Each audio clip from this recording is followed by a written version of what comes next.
And we are live. Welcome, everyone, to the 15th episode of Season 2 of the Worldwide Wednesday podcast. Yep, I'm your host, Sovereign. And I'm Shiny. And same thing every week. We got to talk about Moon Knight. And then everything else can go onto the wayside. Because let's just be honest here. I just want to talk about Moon Knight. Yeah, Moon Knight was looking amazing this week.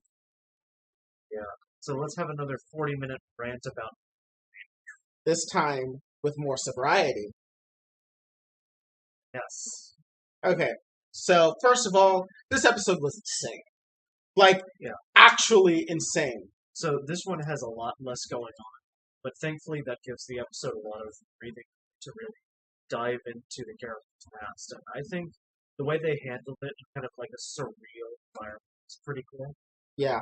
One thing that I saw a lot of people talk about, and the fact that I think this is the first time we've ever seen this in a Disney property, is this is the first time where we've seen a biological mother in a Disney property be unambiguously the bad guy.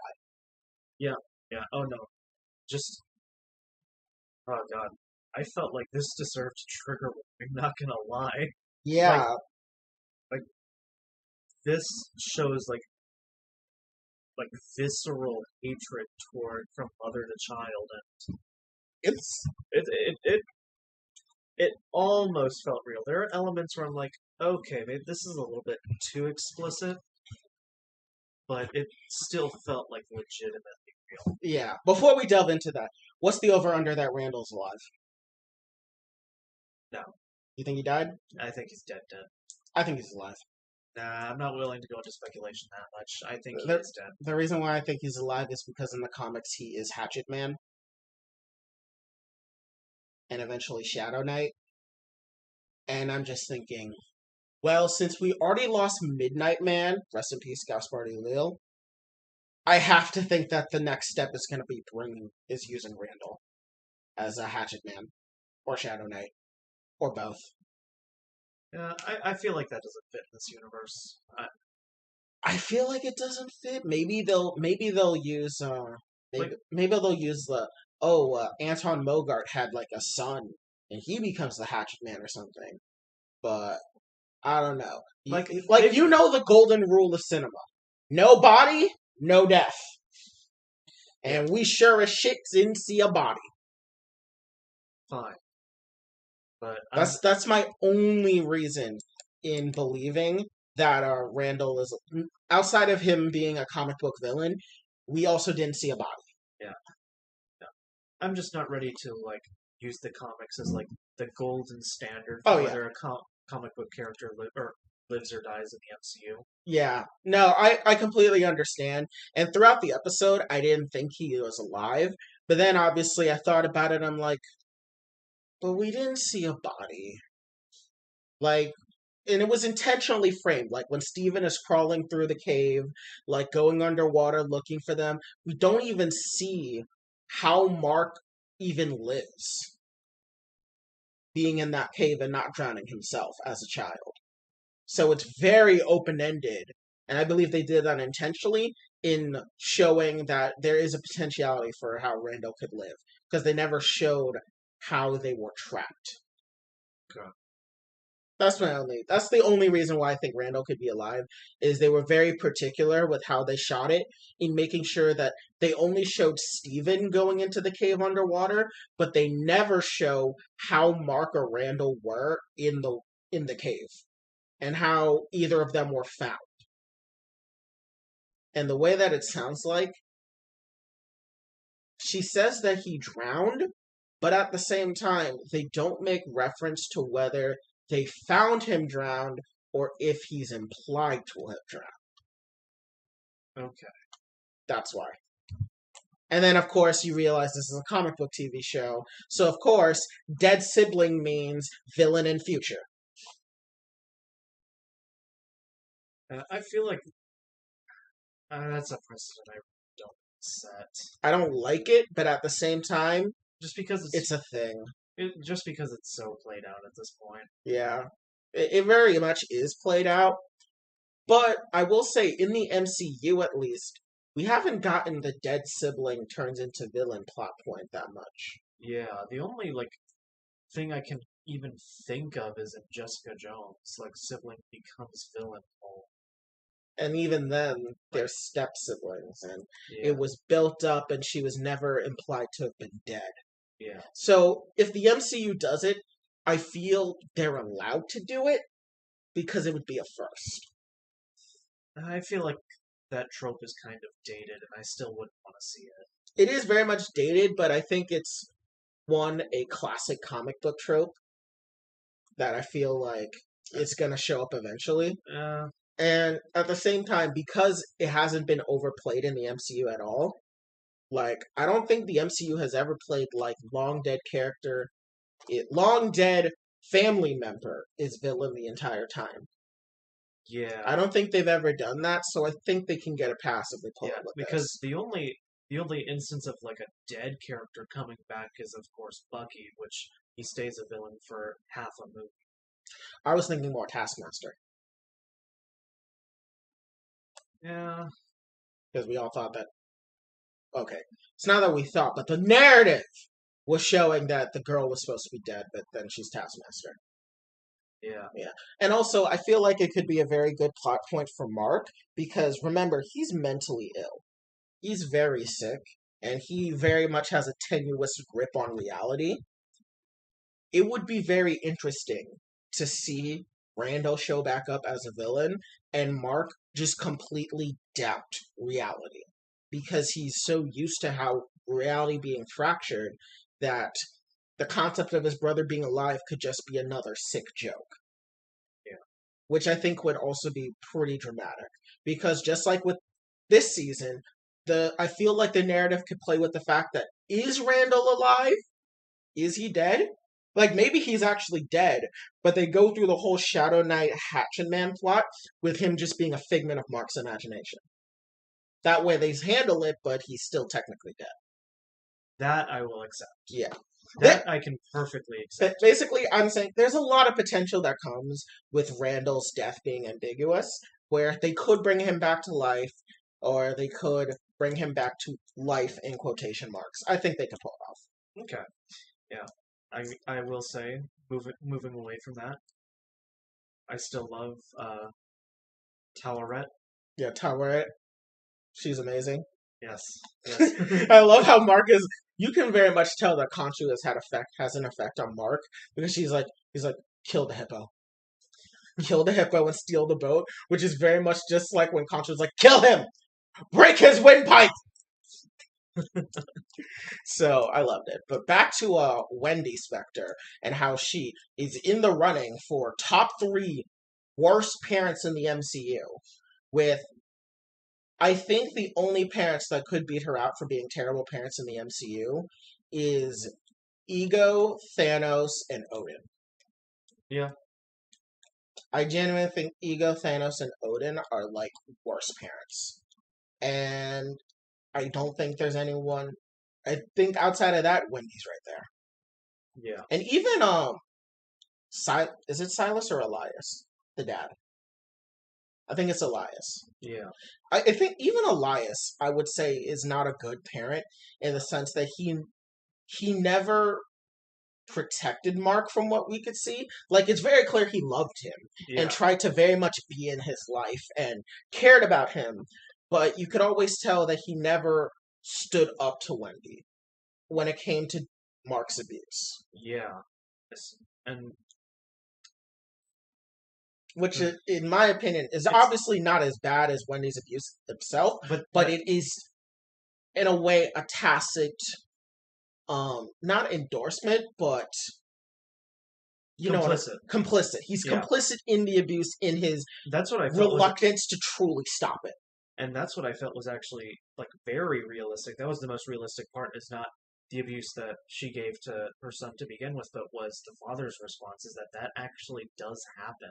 Yeah, That's what felt the most realistic is that oh yeah, yeah, that's this happens and this is very visceral because this is very realistic. It's realistic for a parent not doing the abuse to just sit back and feel powerless despite the fact that they are one half of the relationship. Yeah. And while obviously not the villain of the story, but still bears a lot of guilt on their shoulders. Yeah, and that's actually a huge thing about abuse is that the people that aren't abused but are witnessing their family members being abused have just as much trauma as the abuse victims. So Elias is very much like he's very much a traumatized man in and of himself. He lost a son, he's lost a wife, and he's powerless to protect his only other son. He's very much a traumatized man in and of itself. I mean, and it he like even like years later when the mom dies, like he still like cares about him and wants to interact with him, wants to see him, but yeah, and like you can very much tell that the death of Randall on Elias, despite it never being vocalized, is very much that Elias is the one trying to keep the family together.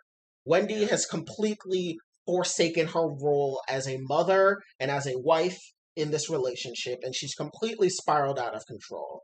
And so he's the only one trying to really grab a sense of normalcy for the family by throwing birthday parties for Mark and trying to be there for him. But he's failing immensely because he hasn't even dealt with his own grief, yeah. which I think is masterful storytelling, considering Elias barely speaks in this episode, but we get a pretty much in-depth analysis of who he is, what his place is in the family, and how he's been dealing with the death of Randall. All just through the actions of the other characters and his own actions, which I think is pretty damn good storytelling. Yeah.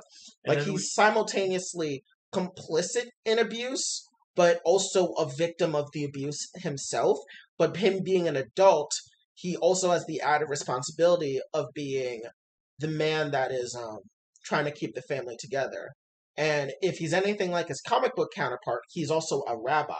So he's a spiritual leader in his community, meaning that he probably has even more pressure to keep appearances that his family is and those are normal. Those are Jewish figureheads, if I'm not mistaken. Yes, the Spectre family are Jewish. Which, thankfully, they didn't hide in this episode. Yes, compared to the fact that pretty much a bunch of MCU characters have had their Jewish heritage and Jewish religion hidden, such as Spider-Man and Wanda, and it was Spider. Not just MCU. That's just Marvel in its totality. That's just comic book characters in general. The amount of comic book characters that are Jewish are ridiculous. Batman, Hal Jordan, Barry Allen, Wally West, Peter Parker,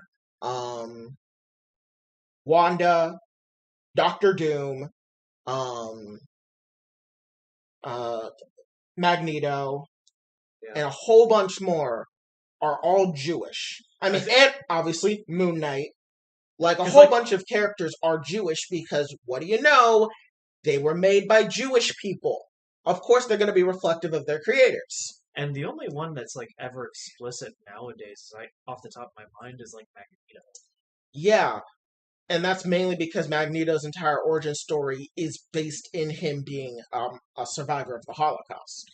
Yeah. Meanwhile, Peter Parker and the Scarlet Witch and Batman and Hal Jordan and Barry Allen, their Jewish heritage has been completely erased. Yeah. But moving on, how did you feel about like the storytelling technique of where the more that Steven dives into like the story of abuse after Randall's death, of going up each floor to further dive into like each element of the trauma that Mark has gone through. Yeah, I think it's also for Steven, it's like his own origin story. Yeah. He's like seeing all the steps that came to the creation of him. Because just like with many alters, they are their own, in a way, they are their own independent person with their own memories and their own experiences and personalities. And so with Steven learning by going up and up and up, For one, I find to be very interesting because normally that would be portrayed as going down a rabbit hole. I But because it's going up, I feel that's more emblematic of the fact that this is in one's head, which is at the top. yeah, yeah. See, I would have loved it if like his room was in like the basement and he was going down. But of course, you bring up the element of like, oh, it's all in your head. It would make more sense that you're going up as you Yeah, go more into your brain. yeah. The So, higher you go, exactly. yeah. So I really like that, and I just thought it was like a magnificent like like way of like phrasing like the journey of going into your mind and uncovering it. I thought yeah. it was really clever. I also really liked how it was Steven that is the one that witnessed the death of Randall, and how we get to see how Steven, an aspect of Mark, forgives Mark, or not even forgives him, but more like tells him it's not your fault that he died. You were just a kid. I feel like I feel like it's kind of like it's kind of like what am I thinking of right now? It comes like Self it's affirmation. yes Yeah, because it's a sense. It's a sense of self affirmation, as it's the part of him that's supposed to hide all the trauma. is the one that helps him. Yeah. And I really liked how he said you were just a kid, because this is actually something that I really have enjoyed recently in superhero media, which is childhood trauma being addressed, that when a child makes a mistake and they're traumatized for it, they were just children. A big example of this is actually in the first the first arc of Young Justice season 4, when Miss Martian is confronted she has two siblings. Well, she has a lot of siblings, but it's the main conflict is between Miss Martian, her brother Malafa Ock, and her sister Emery, and how, because there's a lot of racial tension going on in Mars between white Martians, green Martians, with green Martians being analogs for white people, white Martians being analogs for people of color, and because all of Miss Martian's siblings, they're all mixed. Her and Malfa Ock are white Martian, and it's meaning that they're mixed, but they're POC passing. While Emery she's also mixed, but she's a green Martian, meaning she's more white passing, meaning they all experience. So, like, Emery didn't experience any racism or much racism, mainly being bullied for being siblings with white Martians, while Miss Martian and Malafak were bullied because they were white. So when Miss Martian flees from Mars to go join Martian Manhunter on Earth, her brother Malafak blames her for it and says that, like, you abandoned me, you were supposed to protect me, you left me, like, I've dealt with all this racism and abuse, and she's like, I was just a child. Like, first he says, I was just a child and you left me. Hence, like, I was a child and I was dealing with all this trauma. But she was like, I was just a child. And then it's also flipped on its head when she yells at her sister Emery for not protecting her and Malafa'ak from the racism, to which Emery says, I was a child. I didn't know how to handle it either. Like, I was a child. I couldn't handle the racism that you were dealing with. Like, I ran away from that because I don't know how to handle it. And so I really like this idea, to tie it back to Moon Knight, of when characters express childhood trauma, the people that are trying to, like, explain to them that it's not their fault and that it couldn't be your fault, by saying you were a child. The expectation that you could have known better is unfair. You were a child. You are not responsible for the trauma that you were to endure. Yeah, And I really liked that Steven said that to Mark. Because, yeah, Mark, you were just a child. Like, yeah, you were told not to go into the cave when it was raining. But you couldn't have possibly thought that would lead to a life not or death only a situation. life or death situation, your younger brother dying, you getting survivor's guilt, your mother literally having a psychotic break, and then abusing you for presumably at least a decade, and then you having to leave. Like, clearly, none of that is Mark's fault. He was a child. There was no way he could have had the foresight in knowing that. Yeah, And I really like that Steven was the one to forgive him.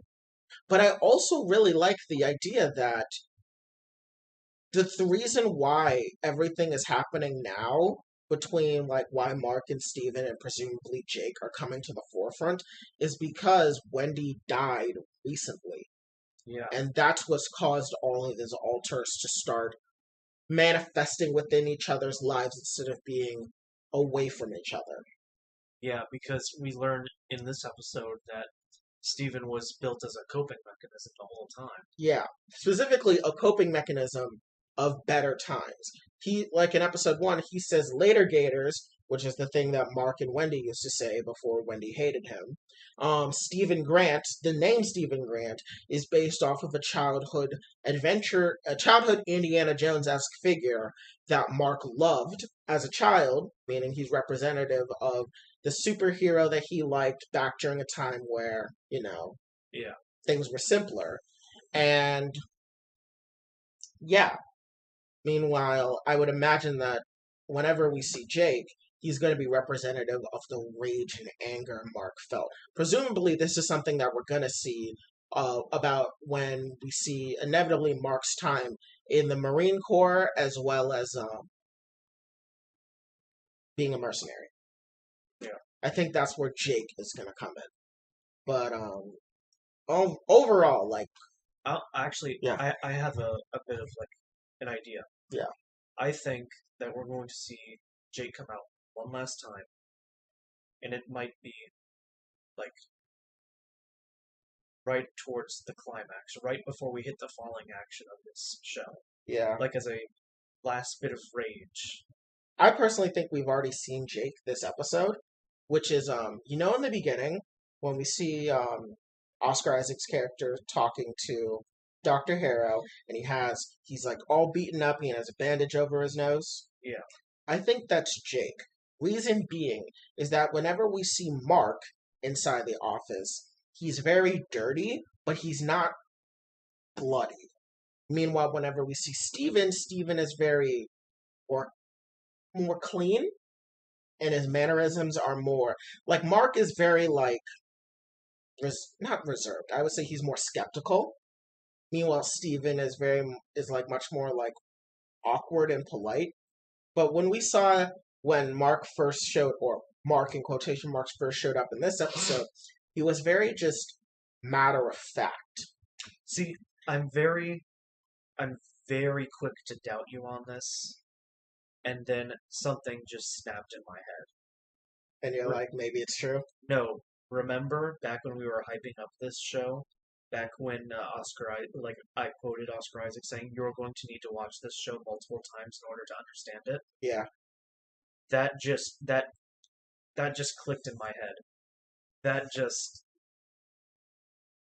Oh no. That maybe Jake has been there like we know obviously Jake exists. We've seen it since the episode 1 where when we saw the reflections in the museum. Because you remember when I quoted him saying that. Yeah, at the beginning of the show.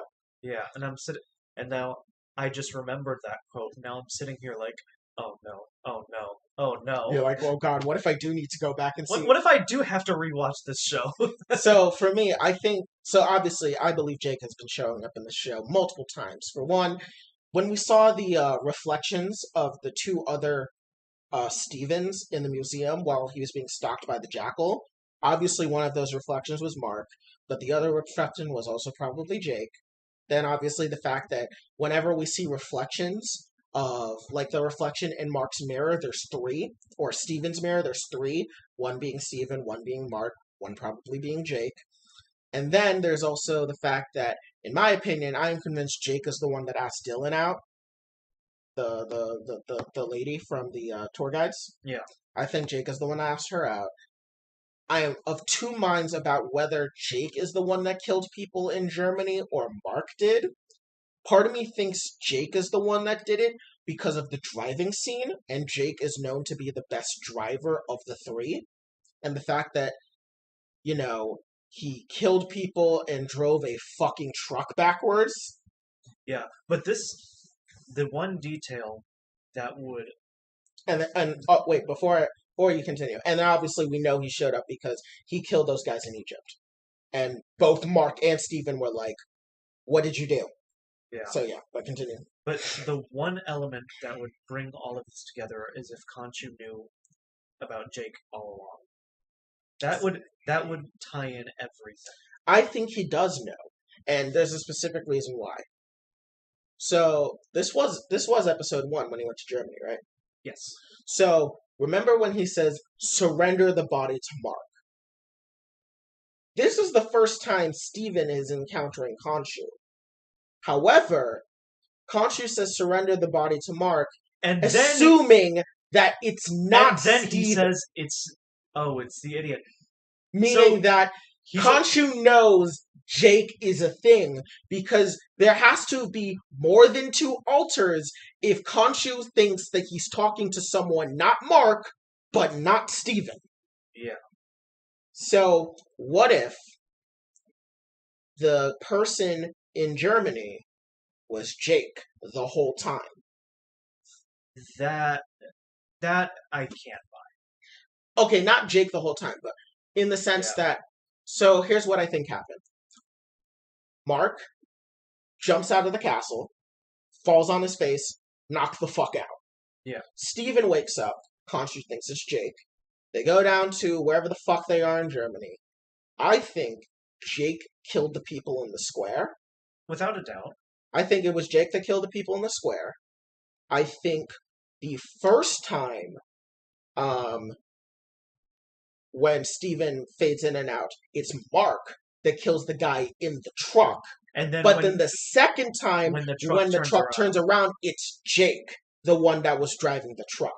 Reason being is that it seems the way that they kill is different. Mark uses firearms.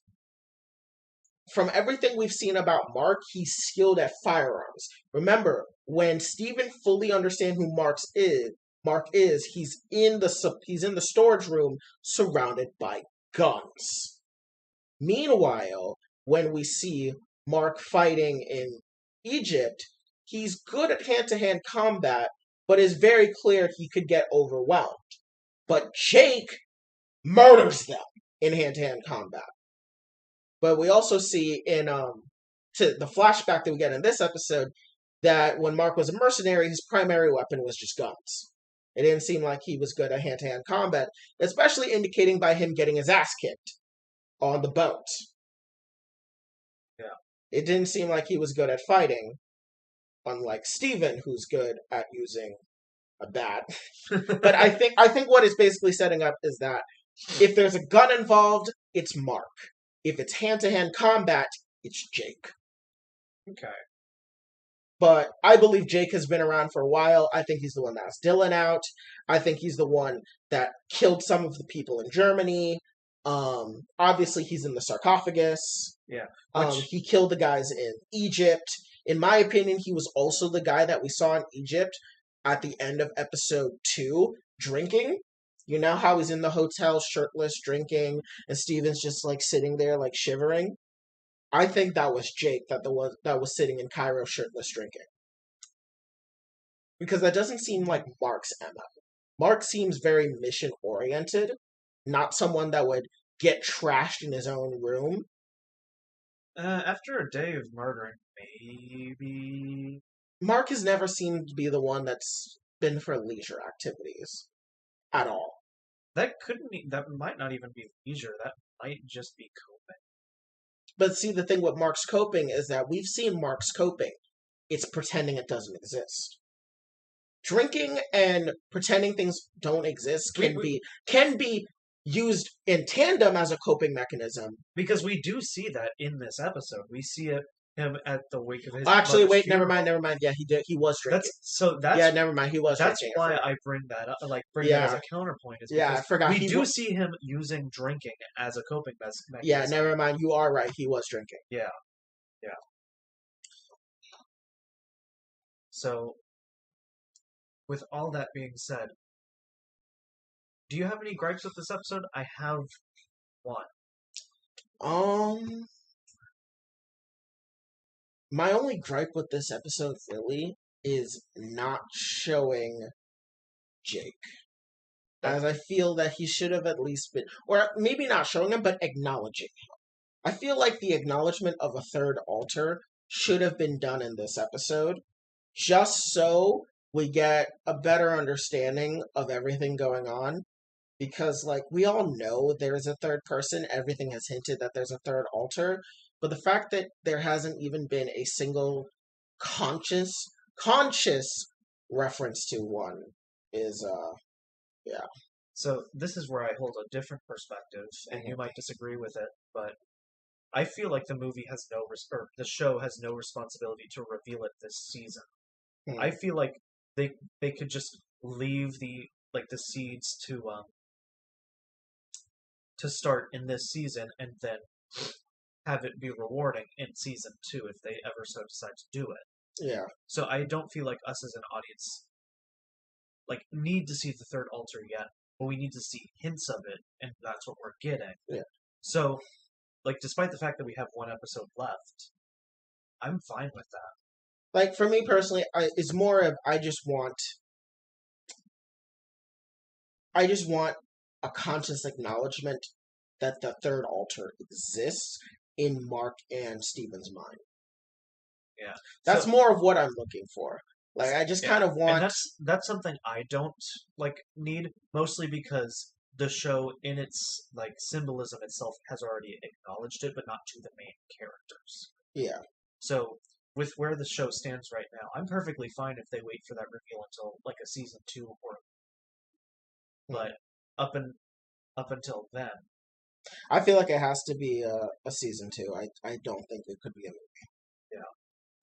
But the only gripe I have with this show, or with this episode, is that when they switch back to the scenes with Dr. Harrow, I feel like the show kind of suffers from show don't tell, because there are elements where we realize that Steven's a coping mechanism, and then Dr. Harrow says it out loud. Yeah.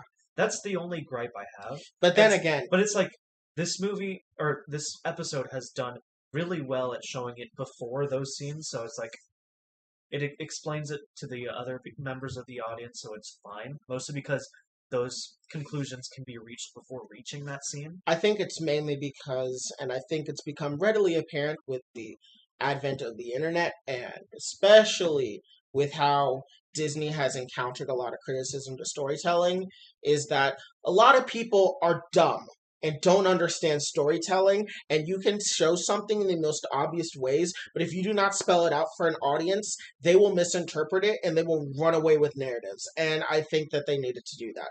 Look at The Last Jedi, where it was very clear that in The Last Jedi, Luke's whole reason for igniting his lightsaber was he was afraid of what he saw, not because he legitimately was going to kill Kylo Ren in that moment, but people still ran with that narrative.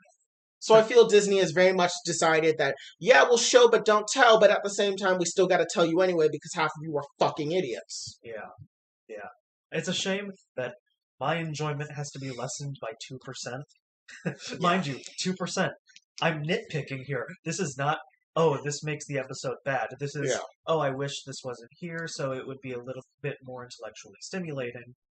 But I acknowledge that this doesn't dampen the episode at all and still makes the episode good.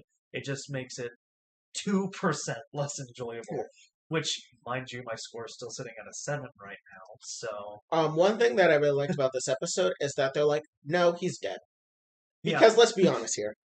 I was kind of worried that they were gonna pull he has residual Moon Knight energy that allowed him to survive. No, he's fucking dead. And Taweret even says, even if I were to bring you back to life, you have 2 bullets in your fucking chest. You die all over again. And I'm like, oh, thank God. They're actually going with, no, he got shot. He is going to die. So I really like that. I also like a reference to the wider MCU when Taweret mentions the ancestral plane from Black Panther. Yes. And how that the Duat and the ancestral plane are actually just sections of a wider afterlife. Which probably means that something like Valhalla for the Asgardians most likely exists in a similar way. I mean, geographically speaking, those two cultures are on the same continent, so it would make sense that they would be right close to each other in another plane. Not just that, Bast in real life is an Egyptian goddess. So in real life, Bast is a part of the Egyptian pantheon, so it would make sense. But I do just like the idea that, like, these places, that there's still some connective tissue to the wider MCU, but once again, just like the Madripoor reference, it's not overbearing. Right. However, I did kind of want one thing, which kind of bothered me, which is that Mark is convinced he's crazy because there's a talking hippo, despite literally living in a world where the Norse god of thunder Thor exists. There is, aliens, murder robots exist, wizards exist, an alien killed 50% of all life in the universe happened, and a giant fucking god appeared in London. Oh yeah, he would know about that giant celestial. He lives in London right now. So I was kind of like, would you think you're really crazy at a talking hippo, given everything else that happens in the world you currently live in? Actually, probably Steven would know about the celestial, considering how far, or... Mark has all of Steven's memories. That is true, that is true. So Mark still shouldn't think he's insane for seeing a talking hippo, considering all the other shit that happens in this world. And also, here's the other thing. Why are you surprised that Taweret, the talking hippo god, makes you insane when you are literally the avatar of Khonshu? You have literally met a god yourself. Also, prior to this, you met other avatars of gods. Meaning you know that they exist. That was my only thing, where I was like, bro, so I get it, you're going through an entire crisis, but the talking hippo should not be the reason why you think you're insane. Of all things, that should be a normalizing factor. But I did like the fact that we did actually get confirmation that Mark has Steven's memories, because he mentions Crawley, saying, oh yeah, Crawley's probably doing the bingo thing, which means that he is present and knows whenever Steven talks and voices his shit out loud to Crawley. Right. That whole diatribe or tirade that you went on reminds me of the teacher from the Spider-Man movies, where it's like, I think it's witches. And people look at him like he's crazy, despite the fact there are legitimate witches, and it's public knowledge that there are. That thing, like, everyone looked at him crazy about witches, despite the fact that in the timeline, Westview happened before Far From Home. Meaning that, yes, witches fucking exist, because the people of Westview, New Jersey, which, by the way, the movie, the characters are from New York City. Westview is not that far from New York City, meaning that you sure as shit know that 2 fucking witches were literally in New Jersey. Why are everyone else looking at him like he's crazy when he says witches? We know witches exist! That's my one thing about MCU connectivity, is that on some level, it becomes way too overbearing, but on other levels, I'm just like, you shouldn't be doubting your own sanity over things that in the real world would make you seem crazy, but within your own world is another fucking Tuesday. Like...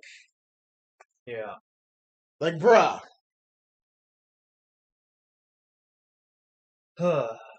But yeah, I'll repeat my score again. I think this episode was a 7 out of 10. Just only slightly hindered by a lack of show don't tell. I'd give this an 8 out of 10. I really enjoyed it. I enjoyed the deep dive into Mark's Actually, no, I'm gonna bring it back up to 7.5 out of 10. Just because I do like how they cleverly did like the whole journey of climbing up the each floor to discover like your own mental trauma. That I did like, so 7.5 out of 10.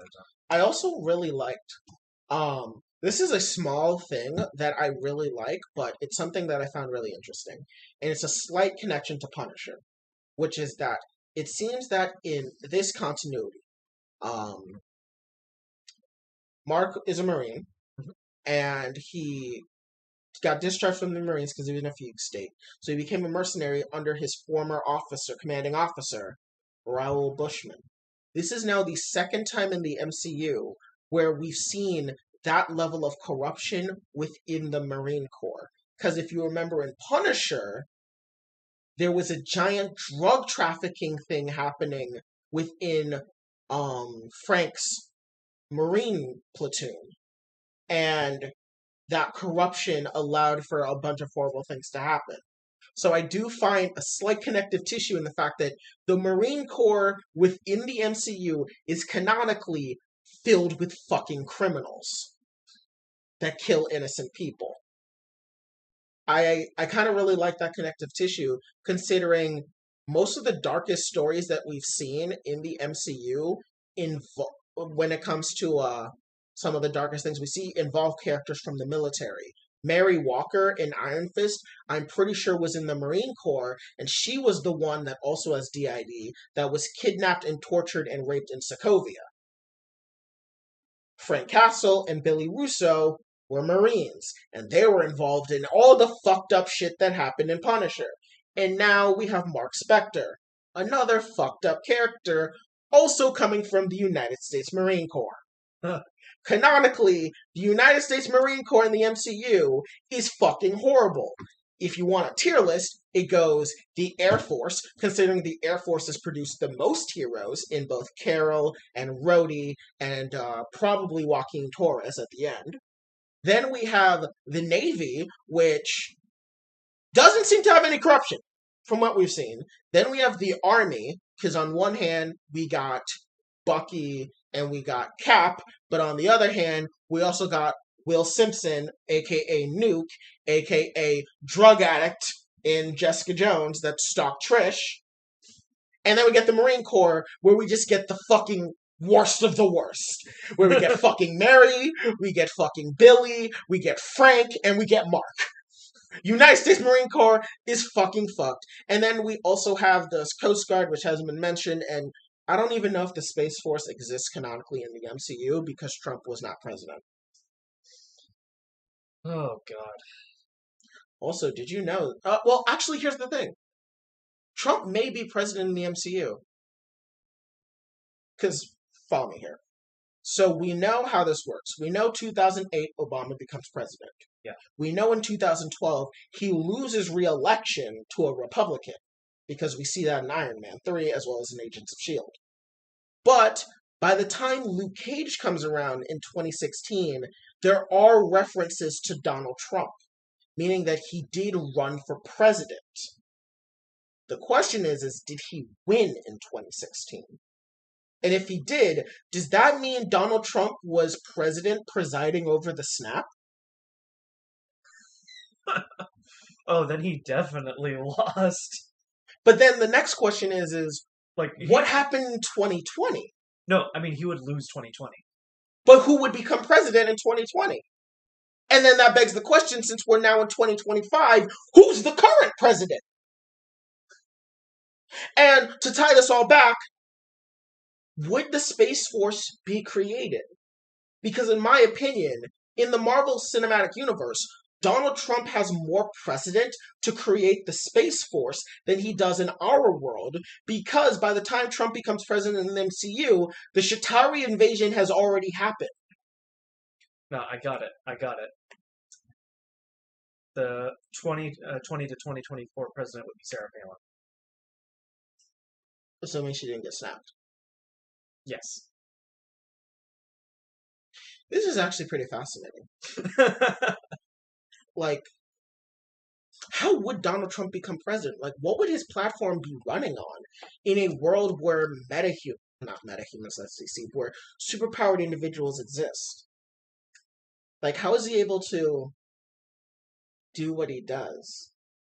Like, I can see him creating the Space Force and him getting legitimate, like, actual bipartisan support for the Space Force because, you know, aliens do fucking exist in the MCU, and they have invaded Earth, and when they did invade Earth, no one was fucking ready for it. So him creating the Space Force in the MCU makes sense. It's actually pretty fucking genius, in my opinion.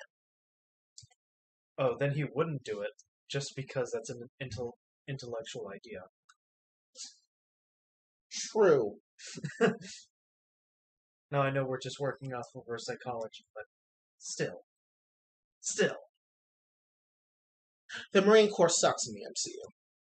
We went off a very unhinged tangent. Yeah, it was something I noticed when they talked about Bushman being his CEO in the Marines. But also, what was I gonna say? I kind of wish we saw Bushman shoot Mark or beat him to death or whatever he did to him. Yeah, because we do see Mark get shot in this show, just not by him. Yeah, but we know he was shot. Because we do see the point where he becomes the avatar of Khonshu. Yeah, we see him clutching his bullet wound. But also, I really find it interesting that he, rather than bleed out, was just going to shoot himself in the head. Yeah. Yeah. Anyways. I mean, he didn't live a great life, let's be honest here. Yeah, his life was pretty fucking shit. Yeah. So, also, wait, we have to talk about the most important thing. The death of Steven. We didn't talk about that. Right, we do have to talk about that. And also, the weird implications of that, of the balancing of the scales. Because either it was complete coincidence that the timing of him,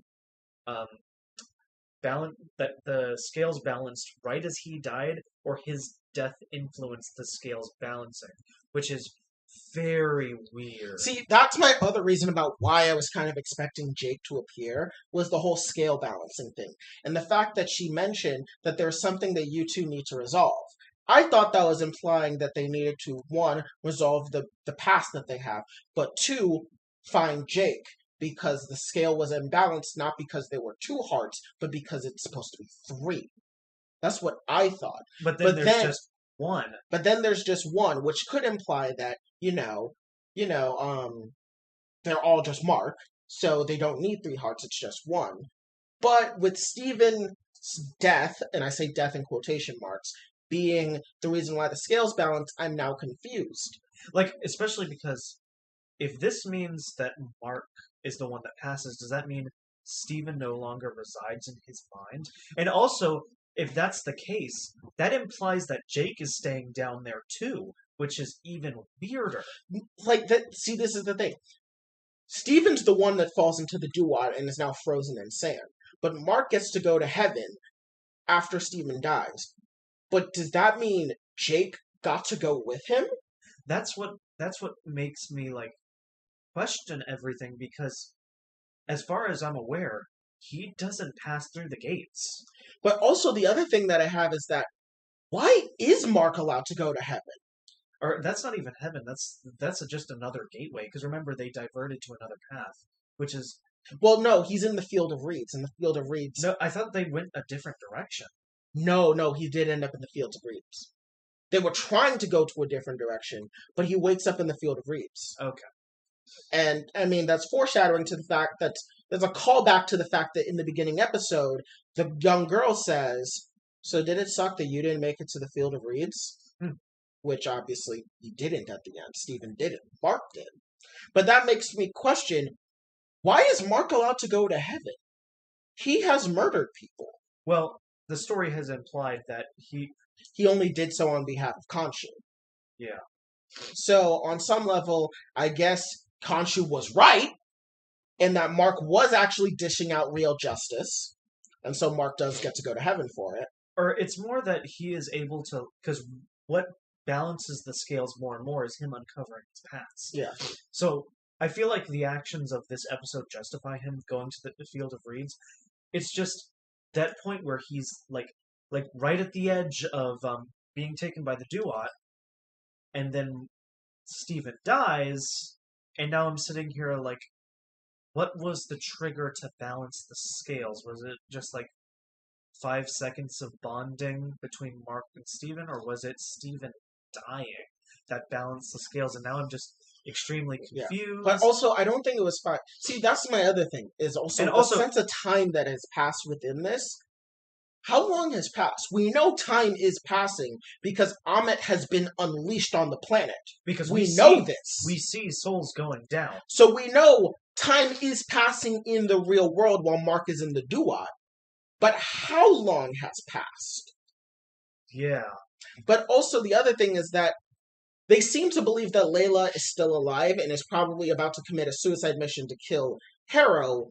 But how is she alive?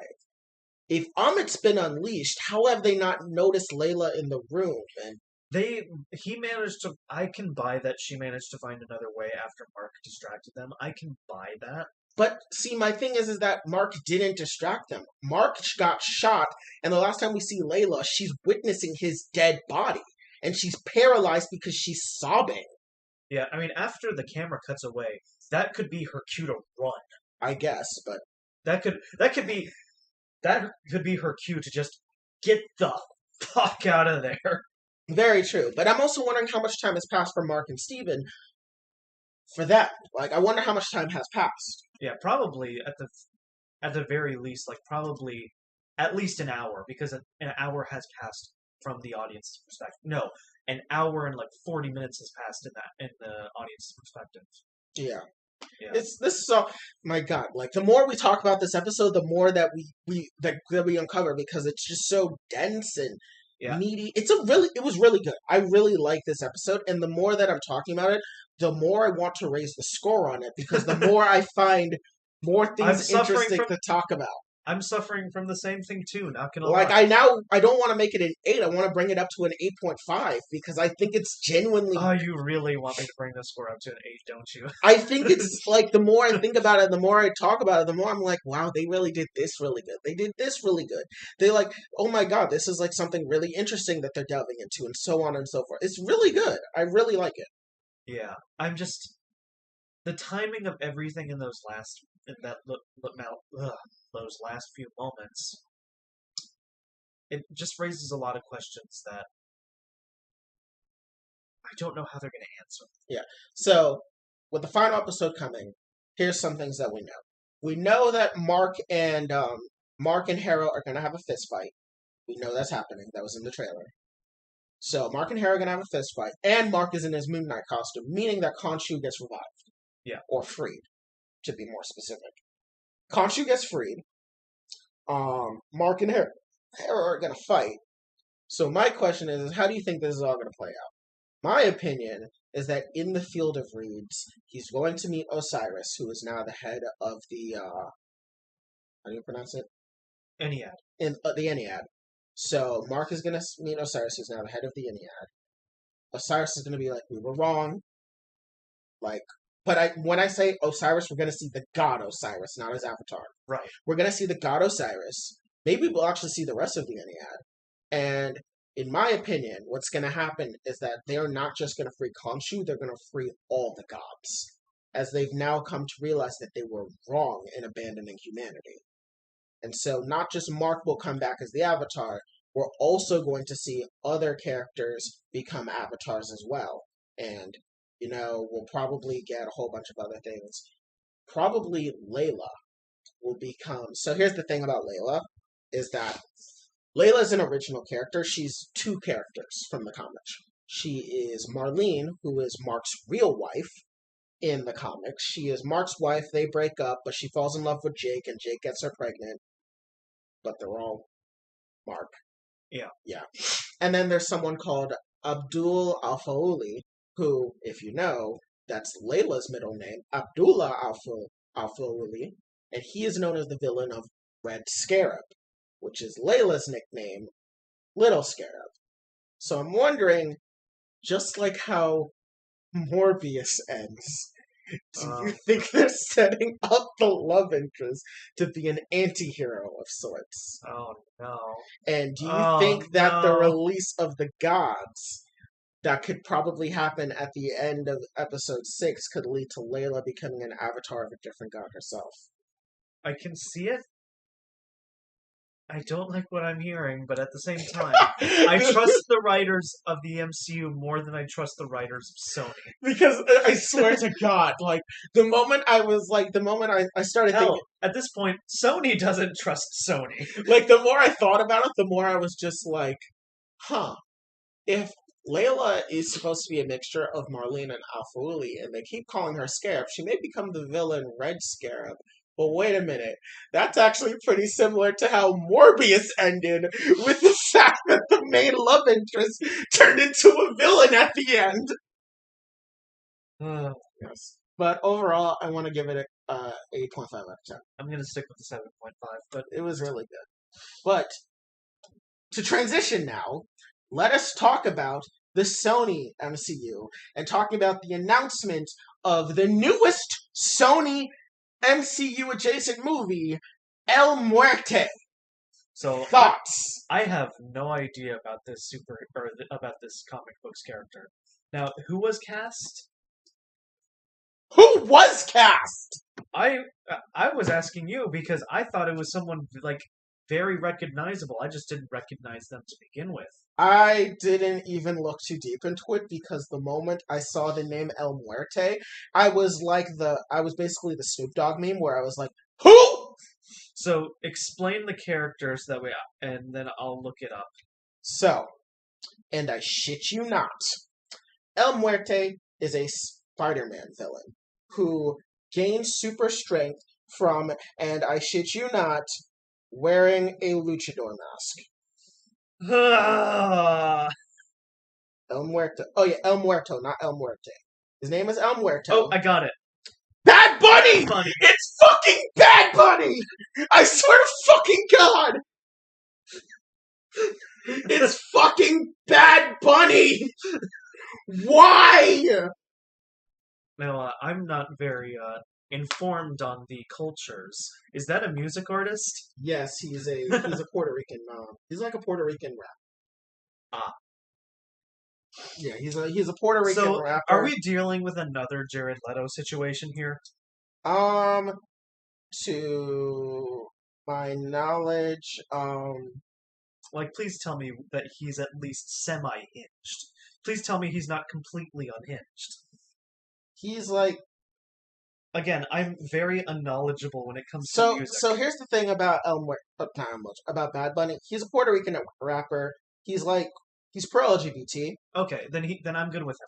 Well, that's Oh, a very low bar to get to. First okay, of all, I'm feeling the butt coming. Where's the butt? he's pro LGBT. It's just that it's less that he's an unhinged person. It's more that why I get it. Rappers wanting to be rappers and musicians wanting to be in superhero movies is a thing. Cause we're getting fucking Megan Thee Stallion in She-Hulk. So yeah. Thing is that he's mostly known for being in the WWE for performing things. Okay. It's uh yeah, he was a he yeah, he's not a As long as he clears the bar of not being like Jared Leto. oh no, he's not Jared Leto. Like he makes good songs. I know you don't listen to Drake, but he made the song Mia with Drake, which is actually a pretty good song in my opinion. Like he's good. He's like a good rapper. He raps in Spanish. There's nothing wrong with Bad Bunny as a person. It's more that why? But second of all, here is El Muerte. El Muerte is basically he wears a luchador mask and gets he gets super strength. Also, he speaks Spanglish. Okay. And do you want to know what's the worst part? What? El Muerto, this man that's now getting a movie, has only appeared in 2 comic book issues.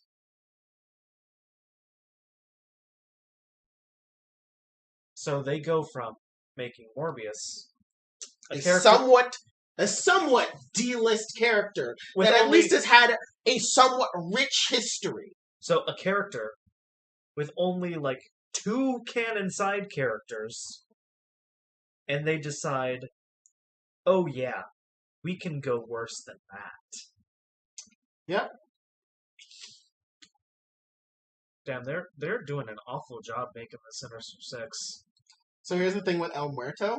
El Muerto is known for basically he fought Spider-Man and lost. And the last time you hear of El Muerto in the comics is when Tony Stark is going through the Superhero Registration Act, and he's like, so he he's a foreign national, so technically the act doesn't apply to him. So, like, if he decides to stay in the country, he'll have to reveal his identity. But if he leaves and goes back to Mexico, he's clean. And that is the last reference we have of El Muerto. Is Okay, Tony Stark mentioning the fact that whether he's eligible or not to reveal his identity to the United States government. so this was in Civil War, that which the comic line was written in 2012. No, No, 2006. oh, I was off. Yeah. Oh God, why is Sony going this? I can't trust Sony. Yeah, Sony can't make good decisions. El Muerto first appeared in Friendly Neighborhood Spider-Man Volume 1, Issue 6, and his last appearance was in Friendly Neighborhood Spider-Man Volume 1, Issue 7! Released what year? 2006! Oh God. Oh, I'm having an aneurysm right now. Why, Sony? Why would you make a movie about a character that has not appeared in more than 2 issues? Like, at least with Arthur Harrow, like, he's playing a villain. And at least he's playing a villain, and at least they were able to be creative about it. But with El Muerto, I'm just wondering, why a full movie? Like, I could have seen El Muerto being like, I don't know, a background character or a reference character, like how Ursa Major was in Black Widow. Mhm. How he's a background character. He was shown losing to Red Guardian. Then it technically he is the first mutant that appears in the MCU. And yeah, no, but why? Why the fuck, Sony? Why are you making a movie about a random luchador supervillain that has not been relative for what?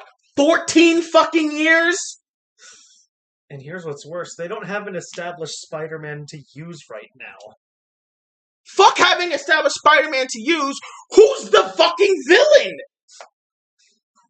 He was the villain for 2 comic book issues. His whole thing was that he fought Spider-Man on the behest of J. Jonah Jameson.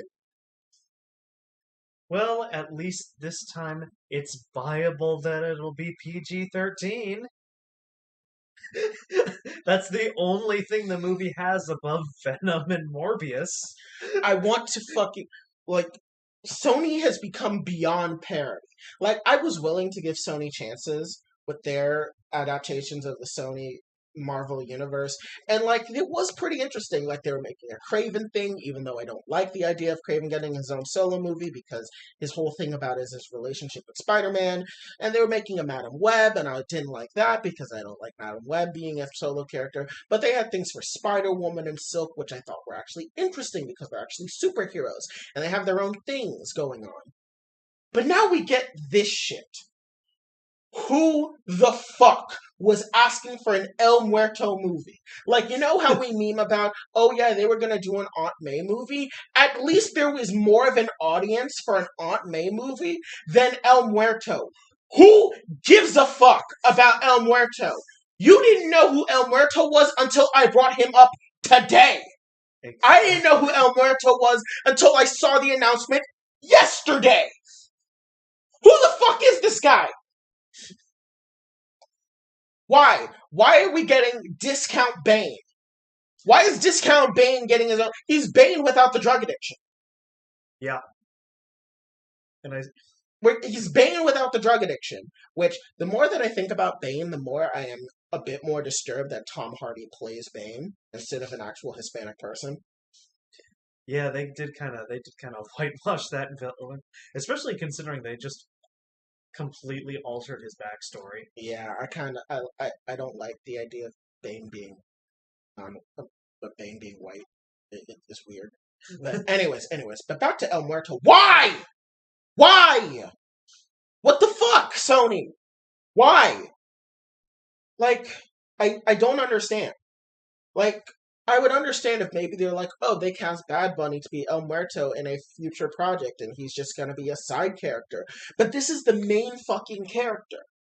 The only good I can say about this is that I'm glad that Bad Bunny, someone who seems to be very interested in playing luchador characters from the WWE and seems to be very into the idea of like being some type of like hero, like a lot of other like rappers want to be in these movies. I'm glad he's able to fulfill that dream of his. I think that's great for him.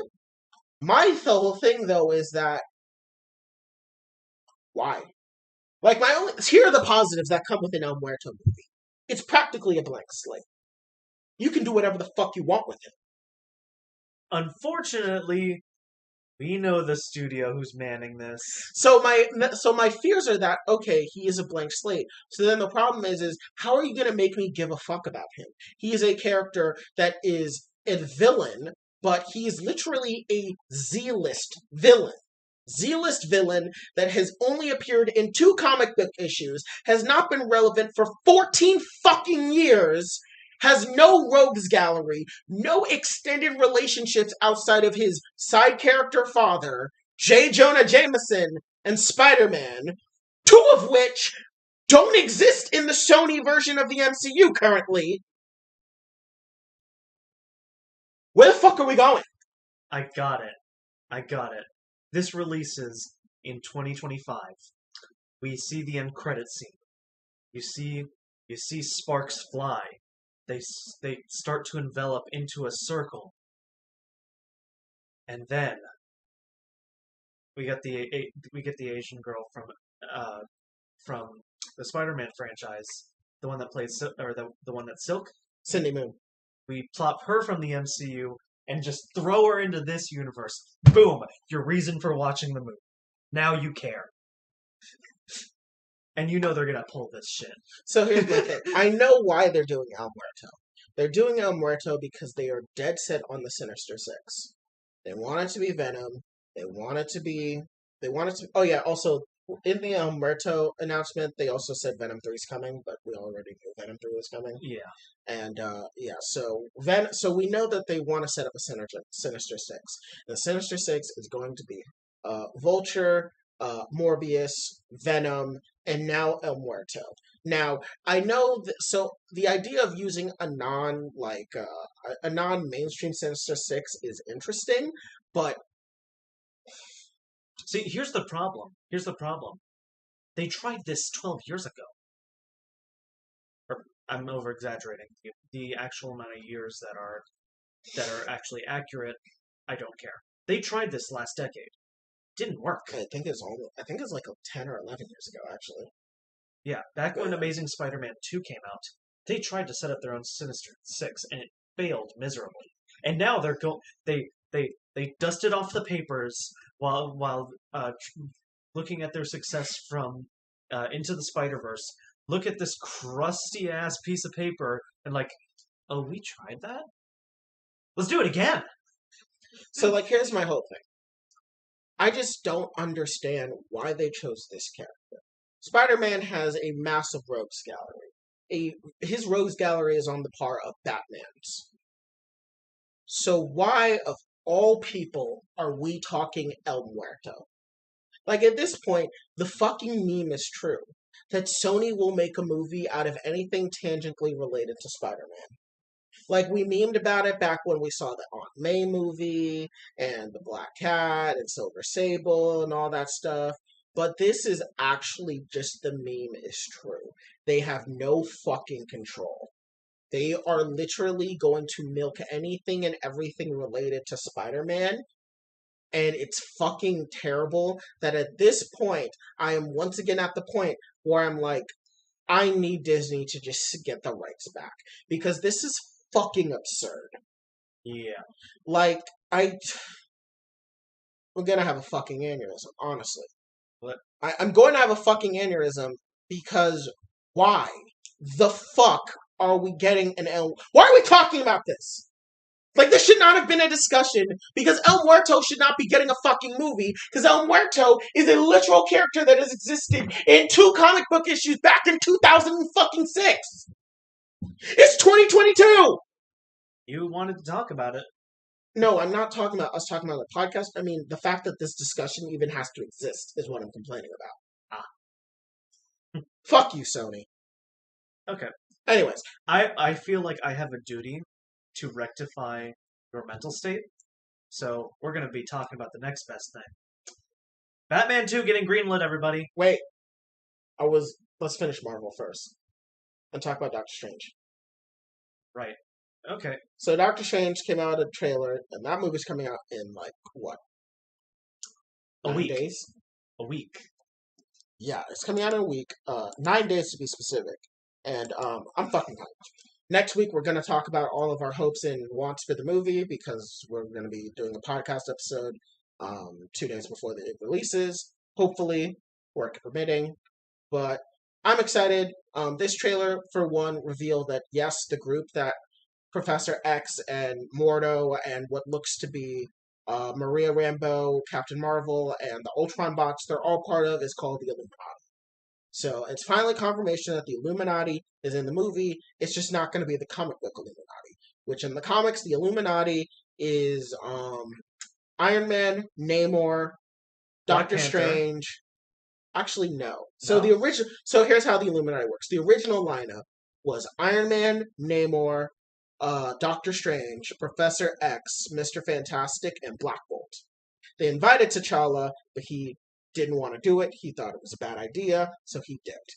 Okay. Didn't happen. So that was the original group. Then they added on Black Panther, Captain America. Captain America didn't like what they were going to do with the incursion, so they brainwashed him and kicked him out.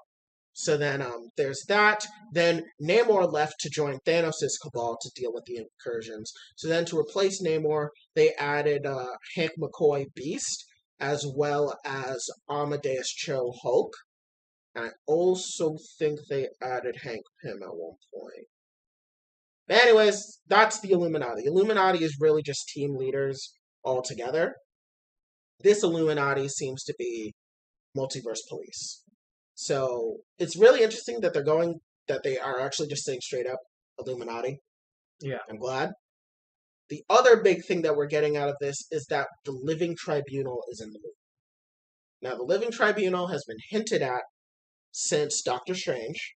He was supposed to be in Infinity War. He was supposed to be in the Doctor Strange versus Thanos fight, where Doctor Strange was going to teleport him and Thanos to the Living Tribunal, where he was to be judged, and the tribunal was going to rule in favor of Thanos, saying he's doing nothing wrong, which is a reference to the comics where Thanos was judged by the Living Tribunal for his actions during the Infinity Gauntlet storyline, and the Living Tribunal found Thanos to be in the right and allowed him, and was in the right and allowed to do what he wanted to do, which was trying to court death. So they were going to pull from that, but they didn't do it. Probably CGI insensitive, probably didn't fit with the film. So they cut it out. And then the next reference we get to the Living Tribunal is a statue of him is in the area that all the prune people go to in Loki. We see a statue of the Living Tribunal, and yeah. So now we're seeing the Living Tribunal in Multiverse of Madness, and now I am thoroughly confused because now I really do not know what the fuck is going to happen in this movie. Yeah, we don't really know that much, especially the characters that are going to show up. Because I've seen so many leaks and so many different contradictory information about this movie that I just do not know what's going to happen in this movie. At this point, all I know is that Professor X is in the movie. Yeah, I've been on a binge through these X-Men movies, and I am at X-Men Origins Wolverine, and I want to pull my hair out. Poor soul. At least I'm through the first trilogy. Yeah. I'm at least happy that I'm through the first trilogy, which I gotta say, second one is pretty good, not gonna lie. Other ones left a lot to be desired. That's fair.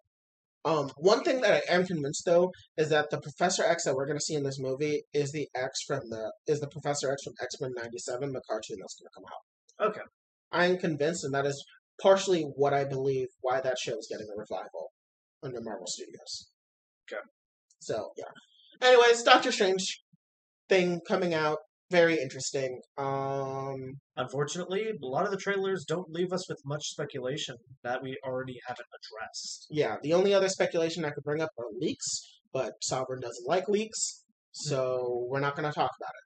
But I will just say one thing. There is a character that is leaked to come into this movie, and it's going to be very interesting because I know Sovereign's going to see it, and his jaw's going to hit the floor, and he's going to question a whole bunch of things. And it may not be in a good way. Oh god, is Vulture coming back? Oh god, are we getting more multiverse shenanigans with Vulture? Okay, well now, with that transition, with Michael Keaton, let's talk about CinemaCon. So, do you want to talk about Batman 2 getting greenlit first? Well, that's it's all part of CinemaCon. Okay, so I want to talk about the Batman 2 really quick because my opinions on the movie have changed, and let me explain. I think that when comparing the Batman to the Dark Knight, the Batman surpasses it in almost every element except for acting. I feel that when you list reasons why the Dark Knight is perfect, what immediately jumps to your mind? Heath Ledger. The acting, exactly. What else? Heath Ledger. What else? I'm gonna be perfectly honest with you. That's my point. That's my point. No, I was gonna say I was gonna be perfectly honest with you. I kind of think The Dark Knight is a bit overrated. I think it's a great movie, top 5 comic book movie of all time. But I think it's overrated. So when I saw the Batman, I was like, I don't know how anyone can see The Dark Knight's better than this. So I disagree with you, but there's one other thing that I can say where The Dark Knight is like perfect is in its effects. It has none. It's all practical. Oh yeah, of course. And I feel like that it works for that universe so well. Yeah. Now, meanwhile, while that exists, I will name you every other element where the Batman surpasses it. Tone, music, lighting, music, cinematography, plot line, characters, like how the characters are actually written, not character writing, world building, sound design. Just like everything, like for one, like I'm sorry, I get looked at like a lunatic when I bring this stuff up, but then I realize, oh yeah, I'm just a snob when it comes to movies. But for me personally, like I'm excited. My one fear though is that I'm afraid that they're gonna. So I know Matt Reeves has said that they're not using Barry Keoghan Joker as the villain for Batman 2. He's mentioned this extensively, and I'm glad. So, and I think with the new Warner Brothers Discovery merger, and now they specifically called out the Joker as being emblematic of some of the problems that DC has been going through. I very much think that Discovery is not gonna. There's going to be an editorial mandate from Discovery where they're gonna be like, "Don't you fucking dare put the Joker in this movie." Which is very strange, considering, or not strange, but I'm guessing a little disappointing because in our Batman review, you predicted that the next storyline would be the War of Riddles and Jokes storyline. No, I said that would happen after. The one I talked about was Mr. Freeze. Okay. Because Matt Reeves had said he was interested in doing the Mr. Freeze story. Okay. Yeah. So, okay, then I'm going to take that back. I said a Batman 3 could be the War of Riddle of Jokes, except it wouldn't be a Joker versus Riddler gang war. It would be Joker and Riddler together. Yeah. Okay. So, then I take back what I was going to say. But, honestly, Mr. Freeze would be interesting, because that's the one where his wife has a terminal disease, and he commits crimes because he's trying to find the cure. Yes. Right. Which is based off of Batman the Animated Series. I believe it's called Heart of Ice. Because before, Mr. Freeze was kind of a one-note, kind of ridiculous villain, not really interesting. But then that story could bring up a moral dilemma, just like the original Batman. Exactly. That's why I'm saying, like, I'm pretty sure it's going to be a Heart of Ice adaptation, which is going to be really cool. But I also think they're going to do a No Man's Land adaptation, given the current state of Gotham. Yeah. Because No Man's Land was basically an earthquake, basically separated Gotham from the United States. And everyone was like, the government's going to come and save us. And the government didn't come and save them because this was supposed to be an allegory for Katrina. and how New Orleans got absolutely dicked by the government during Hurricane Katrina. And so you think like they're going to use the flood plot line as to do No Man's Land, yes. Okay. And how basically this is going to be the rise of Oswald Cobblepot, because the whole thing about No Man's Land is that because they got cut off from the rest of the United States and the government didn't render aid, Gotham got split up into different gangs. You had the Riddler, you had Joker, you had Penguin. The GCPD was effectively their own gang as well. So I think how they're going to do No Man's Land is, for one, Penguin's going to be a part of it. Penguin is definitely going to be, I don't think he'll be the main antagonist. I think he'll once again be a secondary antagonist. Not secondary, he'll be risen from tertiary antagonist to secondary antagonist. He'll probably serve the same role that Falcone did. Yeah, he'll be in relation to how his like tier on the villainy like part of the plot relates to Riddler. Yes, so I think No Man's Land is going to be a thing. I also think this is the movie that is going to introduce Robin. Not in the sense that Robin is going to be like Robin, but in the sense that this is where we're going to first meet Dick Grayson. Yeah. I think it's appropriate, given the fact that in the comics, Batman meets Dick Grayson relatively early in his career.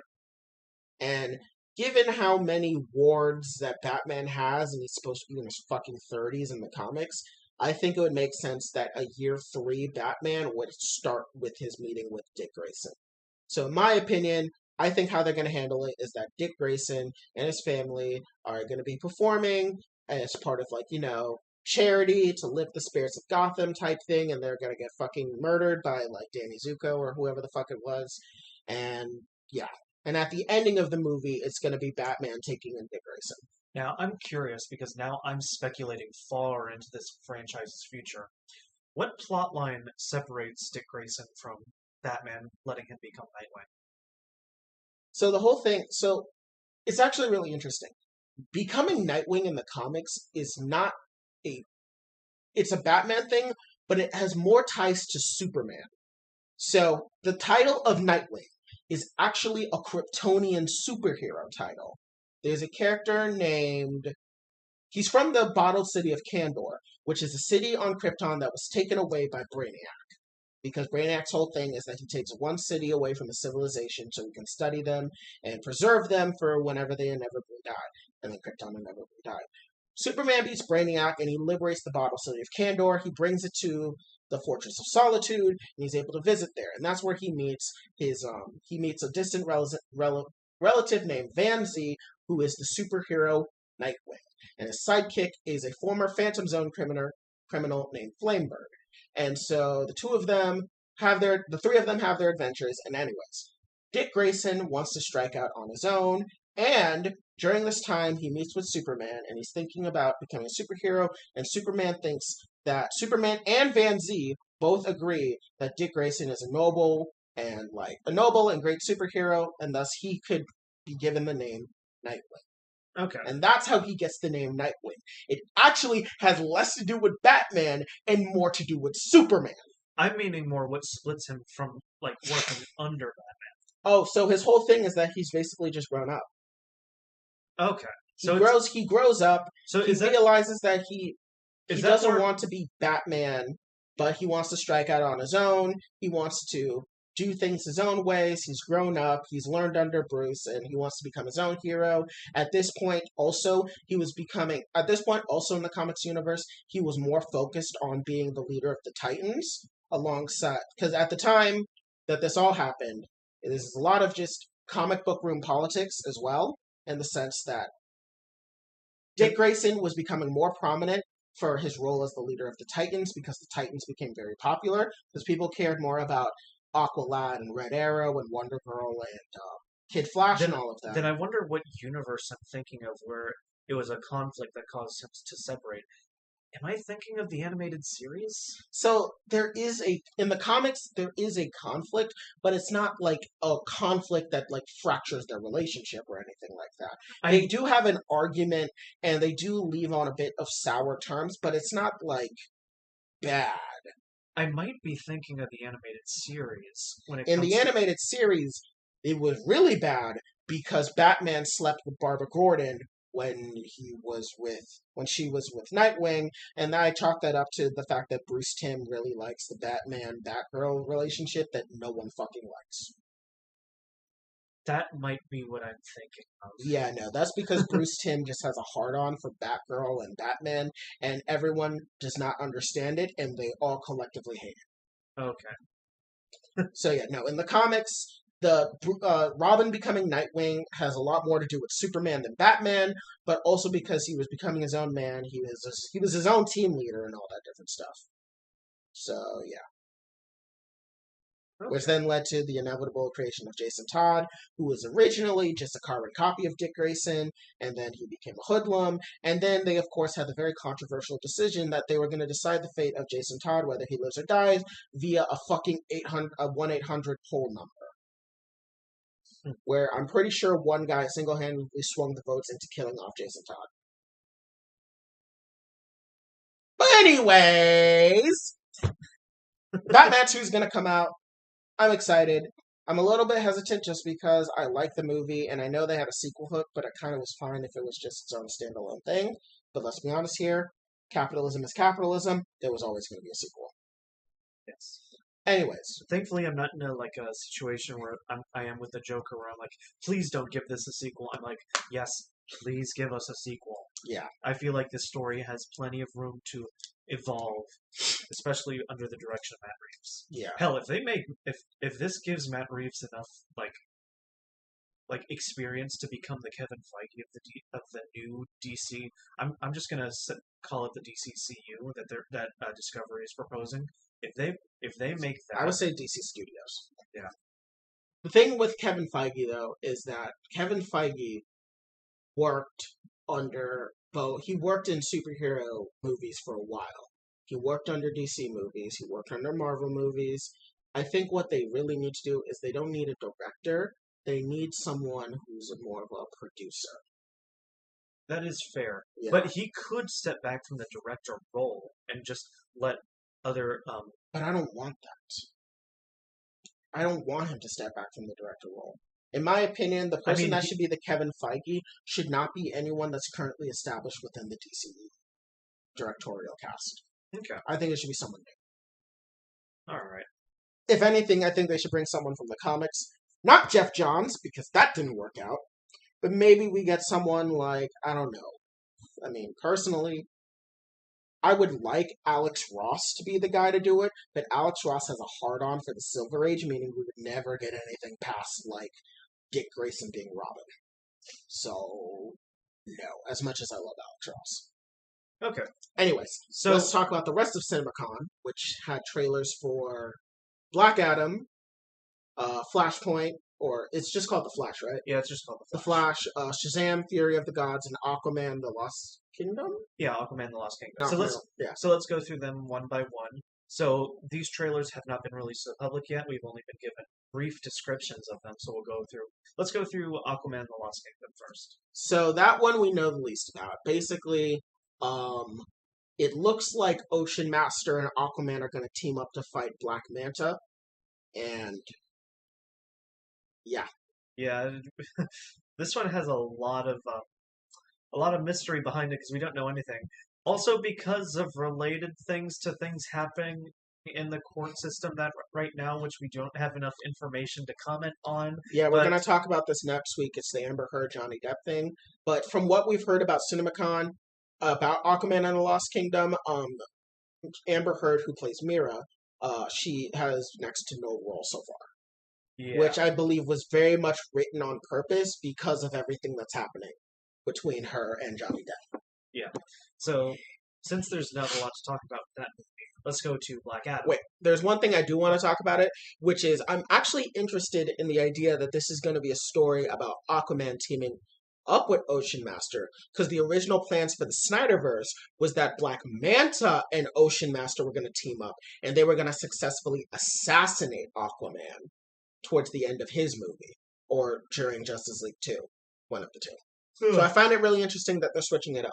Okay, so with Black Adam, we do get a lot more stuff. We get indications that we are going to see the Justice Society of America. which I personally love, and I think they are highly underrated. And yeah, we basically see Dr. Fate and Hawkman and their interactions with Black Adam, who believes himself to be a hero. Yeah, and so based on what the trailer implies that this is his like reawakening, like like he was sealed away long ago, and this is him like reemerging into like the modern day. Yeah. And presumably this is all taking place in the fictional country of Kahndaq, which in the comics is the country that Black Adam rules. And so it should be really interesting. Especially the with Dwayne the Rock Johnson helming the role. Yeah. So it should be really interesting. Black Adam is not your stereotypical villain. He's very much an anti-hero. Like Well, he's the because main he's the main rival to Shazam because he was the previous hero of the Wizard before Billy Batson.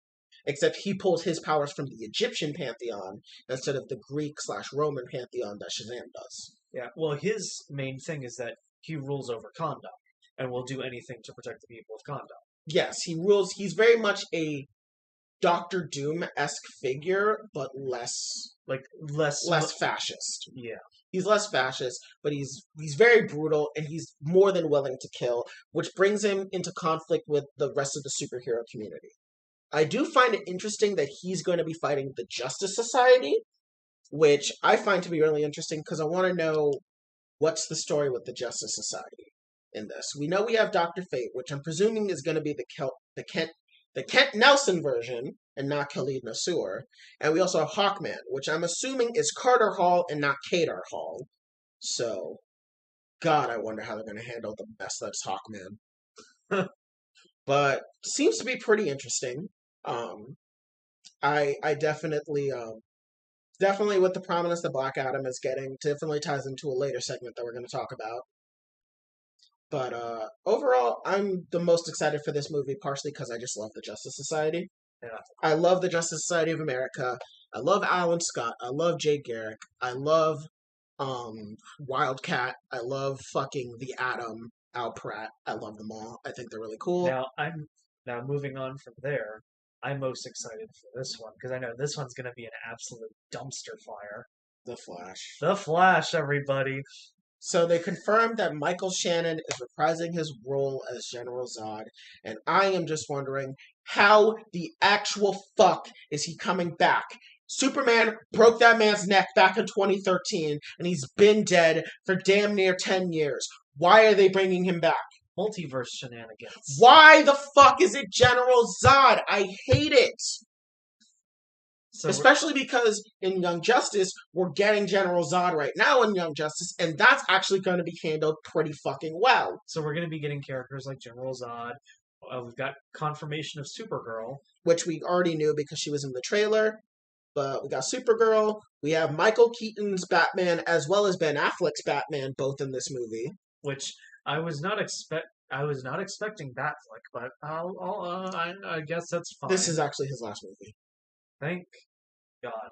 No shame to him because I don't have a visceral hatred for his superhero character right now, but it's time for Robert Pattinson to shine. But see, the problem is that I don't think this is setting up Robert Pattinson to shine. This is setting up Michael Keaton to shine. See, I live in a world where that takes place in a completely separate universe right now because we have no idea where in the world that lies. Which one? The Pattinson movies. Yeah, the Pattinson movies are currently in its own universe, and currently what is being set up with The Flash is that Barry Allen is going to do his Barry Allen thing, where he's going to go into the past to try and figure out and stop the murder of his mother, and it's going to fuck up the time stream, and it's going to cause multiverse shenanigans, and I'm going to hate it because here's the thing. They're adapting Flashpoint, and I feel that Flashpoint has been completely ruined in the public zeitgeist. Here's what Flashpoint actually was. Jeff Johns wrote this story to be just a Flash story. It wasn't until DC Editorial decided, hey, you want to know what would be really cool? If we did a reboot. Hey, Jeff, you want to do a reboot? we're actually going to co-opt your Flash story and we're going to make it the inciting incident that reboots the entire continuity that we've set up since 1985. And Jeff Johns was like, well, do I have any fucking choice? They're like, no! So he had to do Flashpoint, and he did well with what he got, but they created the New 52, which everyone hated.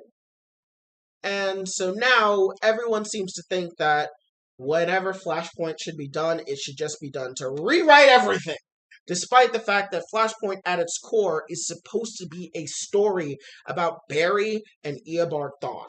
About how Eobard Thawne hates Barry Allen. He hates Barry because he wants to be Barry. And in doing so, he likes to make Barry's life a living hell because it ensures that Barry will become the hero that he will come to idolize in the future that will then inspire him to do the things that he does. It's a gigantic predestination paradox.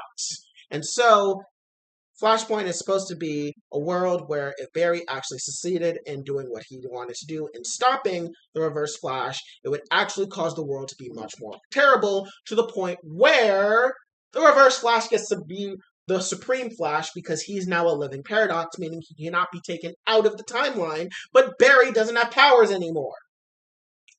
The only problem was that Barry still remembered the previous universe. And that's how it allowed everything to go on and so forth. But I really despise the fact that every time we've gotten Flashpoint as an adaptation, it's meant to be some type of massive rewrite of things. And I hate it because it does no service to Barry, it does no service to the universe that Barry is in, and in frank terms, it's just going to be fucking terrible for audiences. Yeah. So I hate the fact that Flashpoint is being adapted. Again, it should not be, Flashpoint should not be the quintessential Flash story. I hate that it is. It's a good Flash story, in my opinion, but it should not be the quintessential Flash story. The quintessential Flash story, if you really want to do multiverse, is the Flash of Two Worlds, as that is what truly introduced the concept of the multiverse in comic books. It is what bridged the gap between Jay Garrick and Barry Allen. It explained the differences between Barry and Jay, Hal Jordan and Alan Scott, and so on and so forth. And if you really want to do multiverse, you should do Flash of Two Worlds, not Flashpoint. I am just excited because I know this movie is going to crash and burn horribly. Yeah, I've been rooting for this movie to crash and burn because, like you said, it's way too damn early to do a Flashpoint story. Yeah, it's gonna fucking crash and burn. Ezra Miller still has not gotten their shit together. I think they're still in jail. This movie is just gonna be a fucking dumpster fire, and I hate it. I'm gonna love it. I hate everything about it. And then the last movie that we got at CinemaCon was Shazam: Fury of the Gods, where the trailer begins with Shazam being on a date with Wonder Woman, which I think is all types of disgusting. Because Billy, you're 10. Diana is over 100. Why are you lying to her? So, see, here's the thing. I think this is totally something you would do. No, it is totally something he would do. I just don't like it because I just don't like the fact that Wonder Woman's relationships are always problematic whenever it's shown in media. We had the Steve Trevor rape thing in Wonder Woman 84. We have when we talk about Flashpoint, we have Wonder Woman having an affair with Aquaman and then killing Mira. And then we have Injustice, where Wonder Woman is a gaslighting, manipulative bitch that causes Superman to become a fascist. I just don't like how Wonder Woman's relationships with men are constantly framed in horrible situations. And this is no different. She's going on a date with a minor. I don't like it. Stop doing this to Wonder Woman. Wonder Woman is an amazing, strong woman, and her relationships with men in romantic senses should be mature and handled greatly, not constantly skirting the line between downright evil and immoral. So, besides the fact that Billy's going on a date with Wonder Woman, it's a thing. Yeah. We're pretty much in the same situation as Aquaman 2, where not a lot's revealed, really, just the existence of the movie. Yeah. Stop making Wonder Woman's relationship with men problematic. I hate it. Cool. So, I think that was everything from CinemaCon. And I believe our last media segment I don't think we promised anything else. So our last media segment is going to be a first for us, which is going to be a comic book review. Okay, We yeah. are actually reviewing Justice League issue 75, Death of the Justice League. And the reason why I chose us to talk about this is, well, one, it is the prequel to the next big crisis event in DC Comics known as Dark Crisis, which, despite the name, is actually not going to be super dark. It's actually going to be about celebrating the legacies of DC superheroes and bringing in an era of hope. So that's really interesting, but also because I think it's pretty important because, as the title says, it is the death of the Justice League. In 62 years of publication, the Justice League has never fully died. But this is the first time it's happened. Yeah. I mean, in this one, we literally see the milliseconds go by of the three heads of the Justice League getting like evaporated. Which is very much a reference to how Barry Allen died during his sacrifice against the Anti-Monitor and Crisis on Infinite Earths. So, I found this issue to be really interesting. For one, the point of view character for us is Black Adam, Yeah. which very much is because Black Adam's getting his own movie. I mean, the fact that at the end of the book, they show Black Adam pulling Silver Surfer from Infinity Gauntlet, where he's like on the ground, and like, you know how in Infinity War it was Hulk saying Thanos is coming? Yeah. They took that from Infinity Gauntlet, where it was the Silver Surfer that fell into the Sanctum Sanctorum saying Thanos is coming. And they did it with Black Adam, where he's like, the Justice League is dead. So, homages all around. But Black Adam's our point of view character, and I think that's very much because he's getting his movie coming out. Yeah. On top of that, we get to see the Justice Incarnate team, which is composed of Calvin Ellis as its leader, aka President Superman, who is actually getting his own DCEU movie by Ta-Nehisi Coates. Really? Now that just makes even more questions as to when they're going to cut the head off of the DCEU. Yeah, Ta-Nehisi Coates is actually coming out with a movie about President Superman, aka Calvin Ellis. Get it? Haha, Calvin Ellis, Cal-El, yeah. And it's played by Michael B. Jordan. Oh. Oh. Yeah.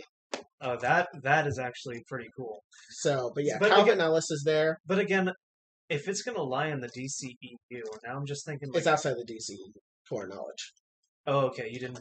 Okay, when you said DCEU, I was like, oh no. When are they going to stop announcing movies? Yeah, but we don't know how that's going to work with the whole Discovery content vertical. Yeah. Anyways, back to the comic, though. So they meet with President Superman, and he basically reveals to them that Darkseid has been enslaved by the Great Darkness. What were your thoughts about that? So, my immediate thoughts was because darkness is a new concept to me, considering that most of my comic book media consumption revolves around like the live action media. So that's a concept I'm very unfamiliar with. I'm also unfamiliar with the character of Pariah. Yeah, so for the Great Darkness first appeared in Alan Moore's run on Swamp Thing back in the 80s, which is heralded as one of some of the best writing in DC Comics. And the Great Darkness is basically supposed to be the darkness that existed in the universe, well, in the case of DC, the multiverse before God said, "Let there be light." That is what the Great Darkness is. It is the primordial darkness that existed before God said, "Let there be light." Ah. And so that is what it is, the representation of everything evil in the multiverse. Pariah is someone who came from the previous multiverse, and basically he was our point of view character during Crisis on Infinite Earths. Because are we in Rebirth right now? We're technically in Rebirth. It's at this point where it's Rebirth post Metal Wars.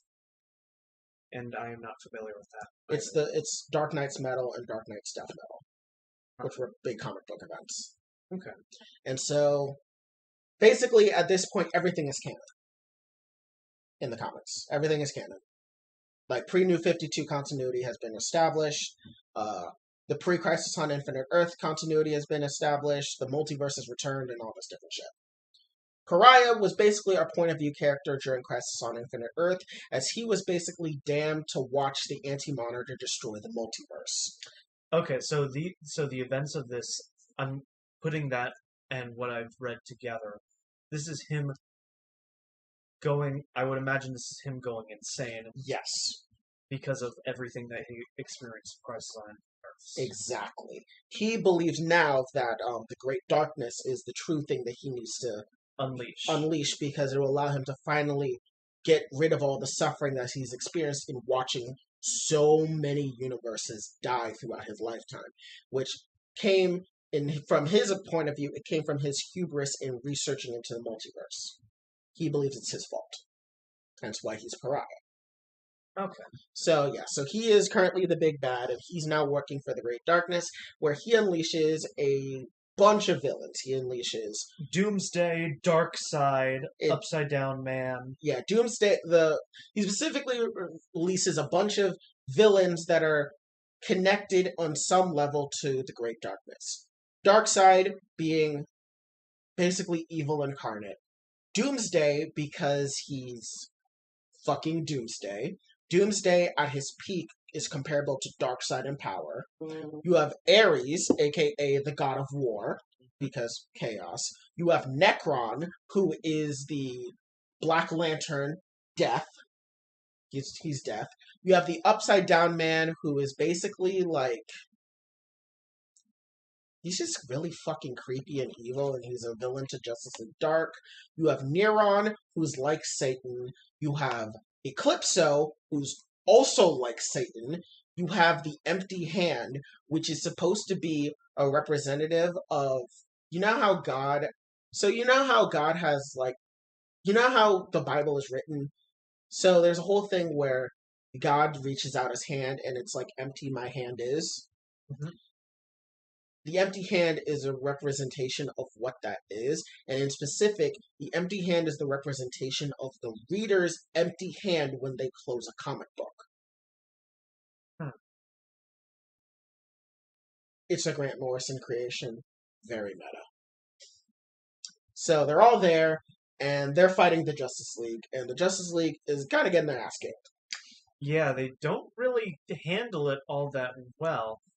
But at the same time, the Dark Army are not fighting at their full strength because they're being controlled by the Great Darkness. In fact, a lot of the heroes point this out pretty cleverly too, especially because they notice points in where like Ares and Darkseid don't fight like how they're used to. Yeah, Darkseid was fighting like a brawler, to which they're like, "This is not Darkseid.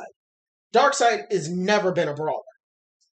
So, yeah. And in fact, in the comic, Darkseid even tries to warn them about how to stop the Great Darkness before it resumes control over him, showing that Darkseid is very much a victim in this story. But I do have theories about how Darkseid, at the end of all of this, is going to usurp the Great Darkness.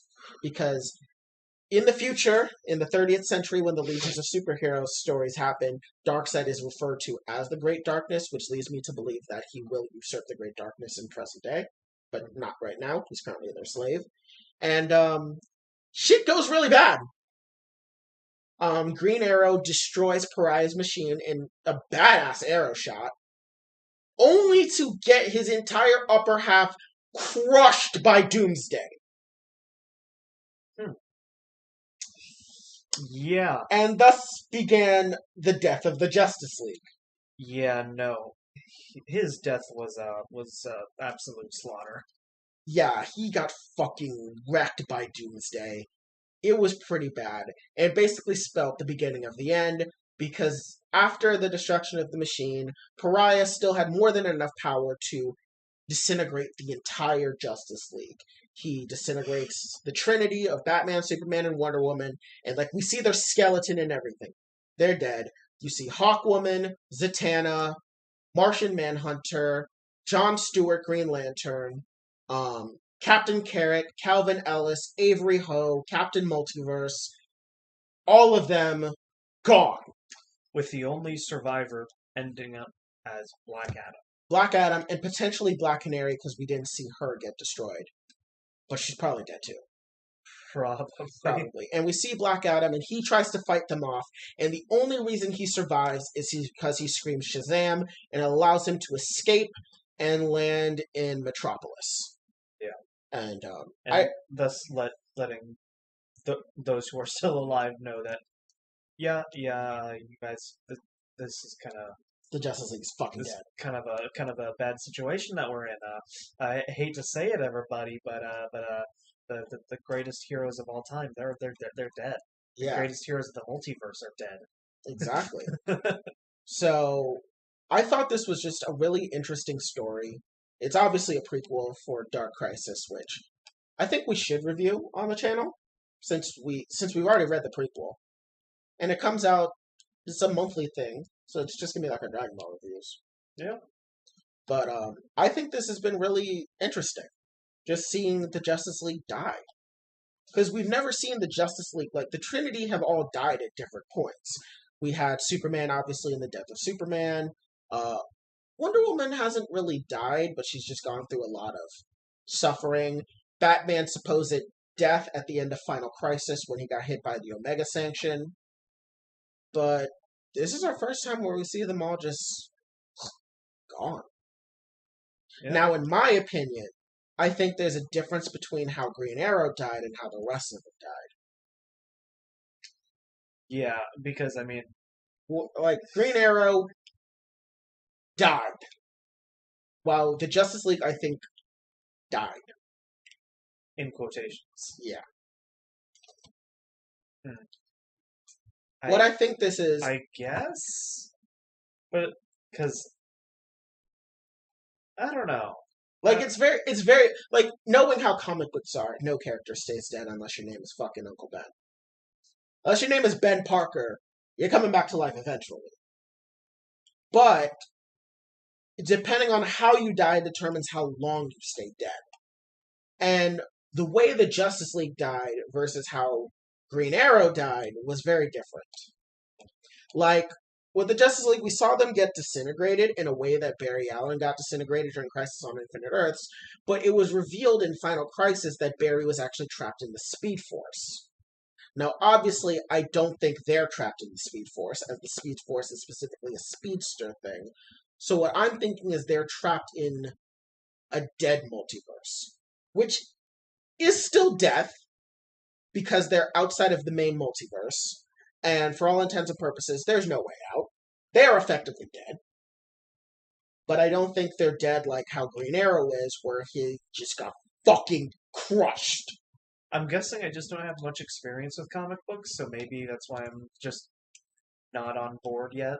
Yeah. It's just, you know how, it's like with media. No corpse, no death. But we got corpses here. But it's like, disintegration is like, it's like, the thing is, it's magic disintegration. It's like when Loki got pruned. Because, for all intents and purposes, when we saw characters got pruned, we thought they died. And then it was revealed they were all teleported somewhere else. But here we literally see the skin coming off of their skeleton. That's the thing, though. You see their skin coming off their skeleton, which makes you think, oh yeah, they're fucking dead. But then I think of Barry Allen in Crisis on Infinite Earths, and he died in the same way. And for all intents and purposes, he did die. He was dead. He was in the Speed Force running from the Black Racer, which is effectively the Speedster Grim Reaper. So Barry was dead, but he was dead in a way he could come back to life. And that's what I'm thinking here. I think they're dead. I just don't think they're capital D dead. I think they're lowercase d dead. Ah, okay then. You know what I'm saying? I guess so. Like, I think Green Arrow, capital D dead. Like, Doomsday fucking crushed him. And, mind you, this is a mind-controlled Doomsday, so he's not nearly as powerful as he normally is. But in a 1v1, mind-controlled or not, Doomsday is 10 out of 10 in Green Arrow every day. Can we both agree on that? Yeah. So I think he's dead. Yeah. The rest of the Justice League, however, mind you, on a normal day, Pariah is definitely stronger than the Trinity. So it's not unlikely that Pariah could kill the Justice League. I just don't think that he capital D killed them. Okay. So I think that just about wraps up every media segment we had on the docket for today. What did you think overall about the issue? It was interesting, especially because I don't really read comic books. The only comic book I have in a collection is really Deadpool kills the Marvel Universe, and that's just because it was just I thought looked interesting, and so I bought it. Yeah. The only physical comic books I have is I have Crisis on Infinite Earths and I have 0 Hour Crisis in Time. They're the ones that I have physically on me. I want to get more, but comic books are expensive nowadays. Yeah, I mean, just that one little paperback was like $29 or so. Yeah, same with the fucking Crisis on Infinite Earths. Yeah, and is that the whole story, or is it just? Yeah, no, it's the whole story. Oh. It's the whole story of Crisis on Infinite Earths. Oh damn! I should give it a read. Yeah, I could give it to you. It's a good book. And then there's also 0 Hour Crisis in Time, which is like a pseudo sequel. It's not the real sequel because the real sequel to Crisis on Infinite Earths is Infinite Crisis, but this is like a halfway in between point. Okay. Yeah, I think I enjoyed what I read. Yeah. I mean, mind you. Also, there's a current mystery going on about where's Barry. Oh yeah, because he wasn't in there. Yeah, he wasn't in there, and like Superman's like, I thought Barry was with when talking to Calvin Ellis. He's like, I thought he was with you, and they were like, yeah.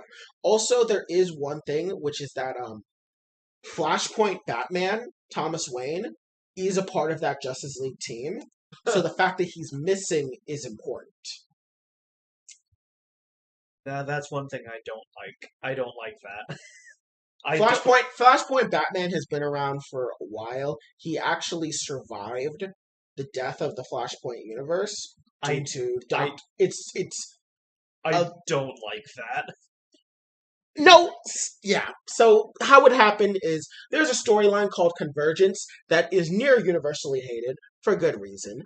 But in part of Convergence, they brought back every Elseworld as technically alive and well, and technically the Flashpoint universe got brought back, which confused Thomas Wayne because he was under the assumption that he wasn't like a separate universe, he was just a rewritten main universe. So the fact that he is alive is something that he's constantly questioning because he's like, why the fuck am I here?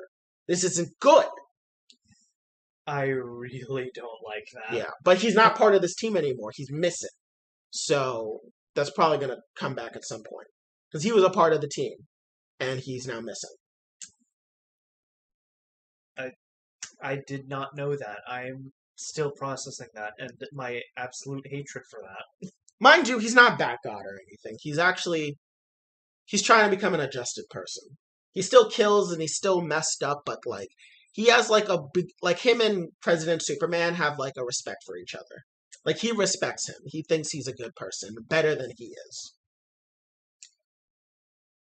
I would need to know more context before I have any more opinions other than, oh my god, I hate this. Yeah. Like, I do not like the idea that he's in the main universe. Oh, he's not in the main universe. He's somewhere in the multiverse. Okay. No. Oh, sorry. Well, so here's the thing. He was in the main universe at one point, and he was tricked by Bane into thinking that Batman would be happier if he wasn't Batman, so he participated in a plot to get Batman to give up being Batman, but then he realized that was bad.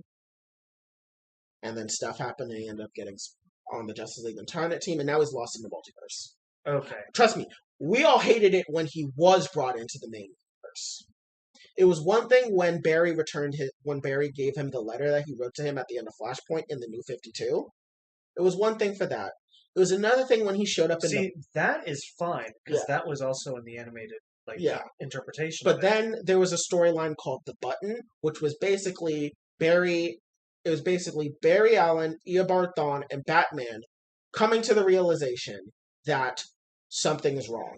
And it turns out it's Dr. Manhattan, and Dr. Manhattan effortlessly kills Eobard Thawne. But during that entire storyline, Batman is able to have one last conversation with the Flashpoint Batman before he dies. And so, at this point, we think Thomas Wayne is, dead. It was, a nice reunion. But then it turns out he survived and he got somehow transferred to the main universe, and then it all went to shit. Did this all happen in New 52? Technically, it's Rebirth. Oh. So, post-New 52. Is Rebirth better than New 52? Yes. Okay. Yeah. No, New 52 wasn't good.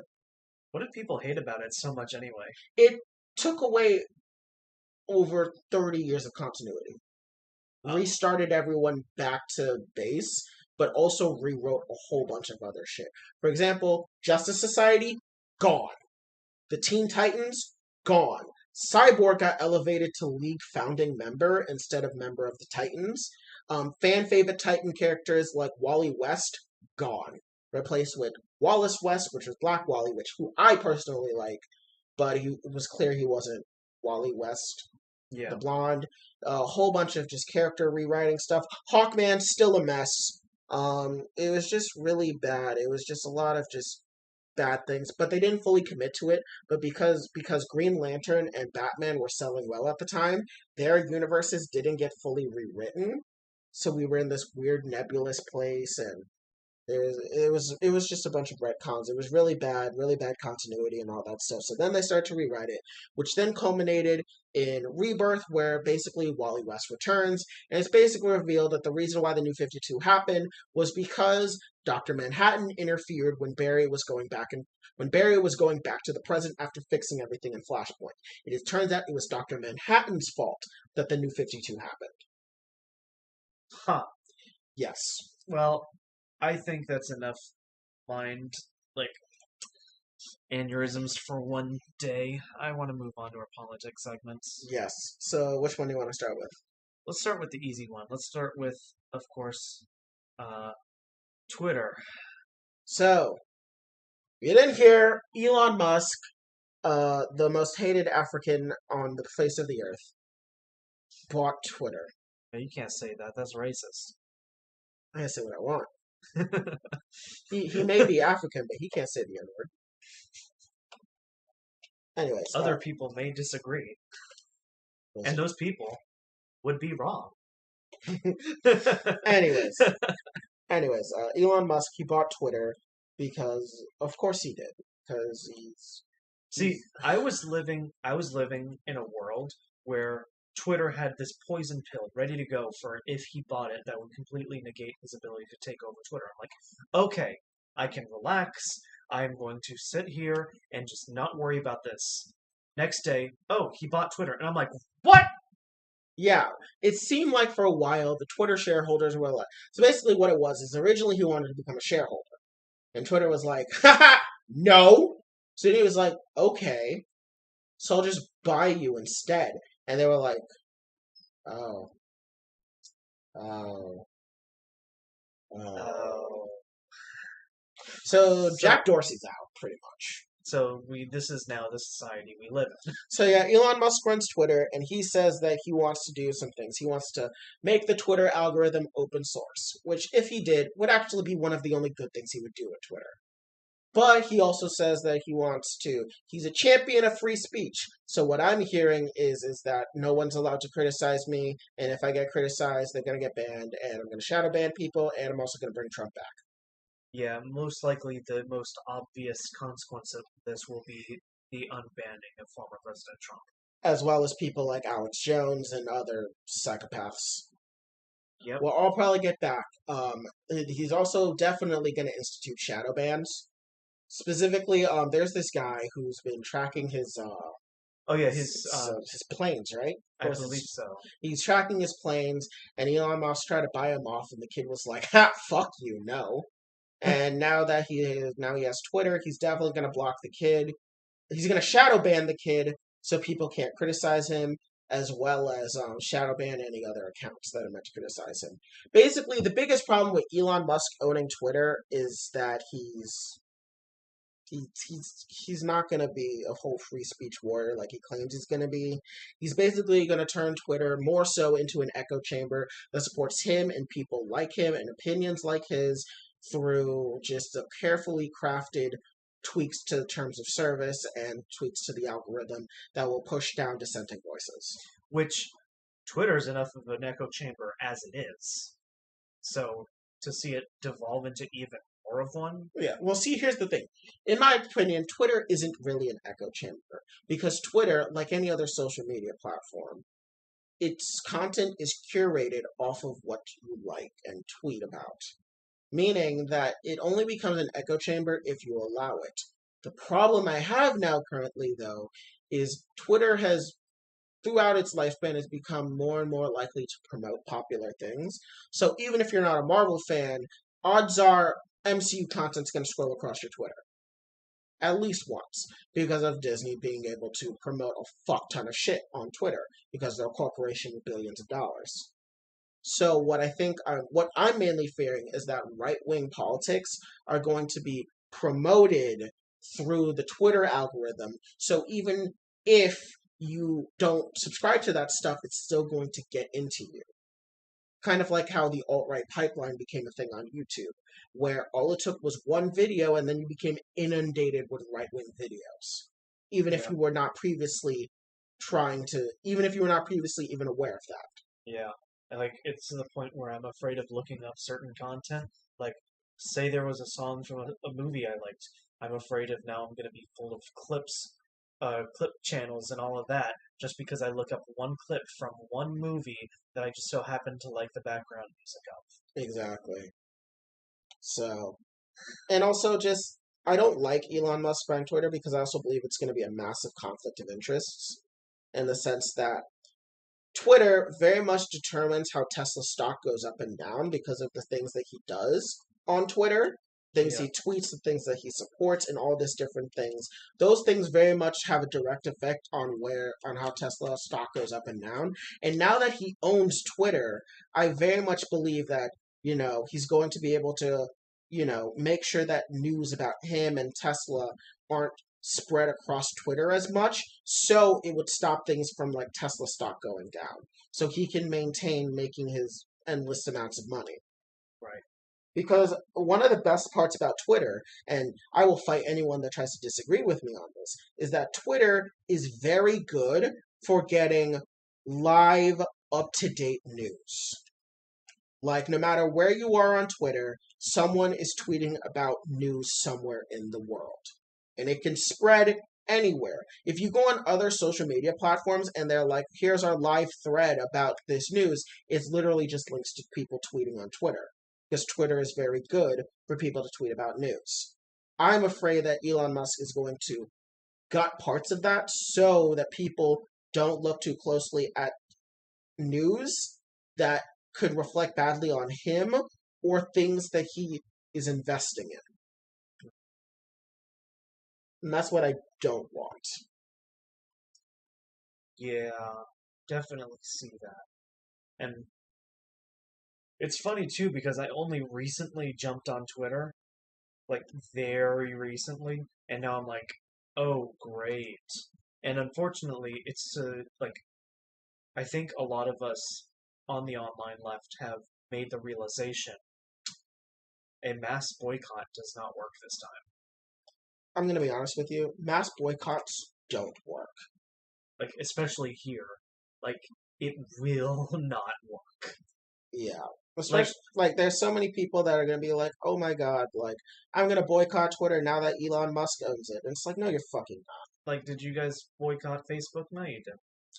No, like my whole thing about Elon Musk buying Twitter is I think it's just going to be emblematic of just rich oligarchs trying to control narratives surrounding themselves and the things that they support, so that they themselves will look better. They will become less susceptible to criticism, and it'll allow them to obfuscate the narratives of horrible things happening in the real world. Yeah. And I just don't like any of it. And do you have anything else to add about that? Not particularly. See, as infuriating of an issue as it is, it's pretty simple just to point out, yeah, we don't like this because of this, this, and this, and it could lead to this and this. Yeah, it's just a very in our opinion at least, it's a very simple case of conflicts of interest. It's like a massive conflict of interest, but also just another overstep of the rich elite trying to compromise the way that you consume and interact with information. And also will inevitably lead to the creation of a new alt-right pipeline to potentially surpass the one that existed on YouTube back in 2014 to 17. Yeah. So, with that out of the way, we do have one last segment. We're running up on about an hour, 2 hours and 10 minutes now. Yeah. So, we're not going to make this too long, but of course, if you've been keeping up with the news, a lot of states have been passing anti-trans bills, and we have done at least 2 or 3 segments talking and commenting about that. So we want to dive a little bit deeper. We want to quickly discuss what it is that makes this a viable strategy and why it continues to work. So obviously, what's going on right now is that Republicans are using the anti-trans bills as a culture war initiative in order to bring up support. And so, with that being said, they are using this to win, and they are using a lot of fear and disgust from the trans community towards the trans community. To benefit them politically. And it's something that has not just happened here. It's happened with the gay community. It's happened to a similar extent to the civil rights movement with the African American population. And hell, we can go on and on and on and on and on. But what are your thoughts on that? So my whole thing about how Republicans use culture war issues is that, or hell, when I refer to the civil rights movement, it's not even a culture war. It's a literal it's a literal movement. Yeah. So my whole thing about it is that on a macro level, they don't care. They don't really care about trans people. They don't really care about degeneracy or grooming or pedophilia or any of that stuff. On a macro level, it's not that. On the macro level, it's about control. It's about controlling narratives. It's about making people unable to see the true issues that are happening in the world. It's about making sure that people cannot criticize them for their very blatant corruption and their very blatant ways of screwing people over. So, to put it into simpler terms, this is all a distraction. Yes. This is all a distraction just to hide from the actual problems. And this is becoming harder and harder in the age of the internet. Yes. So there's that. That's the macro level. But on the micro level, it's very much about hatred. Because the people that do this do so because they hate trans people personally. And that hatred is just for them an easy means to an end. It allows for the macro level goal. Their main overarching goal is to make as much money as possible, however immorally they can, and making it so that people can't notice it and that it's been obfuscated. But that macro level goal is pushed by the micro level hatred of trans people that they definitely have because of the fact that, well, they're different. They challenge their pre-established views of gender and sexuality and the human experience that they've been taught about, and humans are notorious for not liking change. And with the advent of fundamentalist Christianity that has been pushed since the 1950s, this has made it very, very easy for that hatred to be substantive enough for people to completely throw all logic out the window and support it. And you bring up the challenge to our current gender norms. When you bring up gender theory, which, mind you, if you really look into it, is actually really simple and easy to explain. They just look at you like, okay, Mr. Future Man. They're like, they don't understand it, even though it's the simplest thing in the world to explain. It's not that they don't understand it. It's either they don't understand it or don't want to understand it. It's more that they don't want to understand it. Because to them, trying to understand it is like...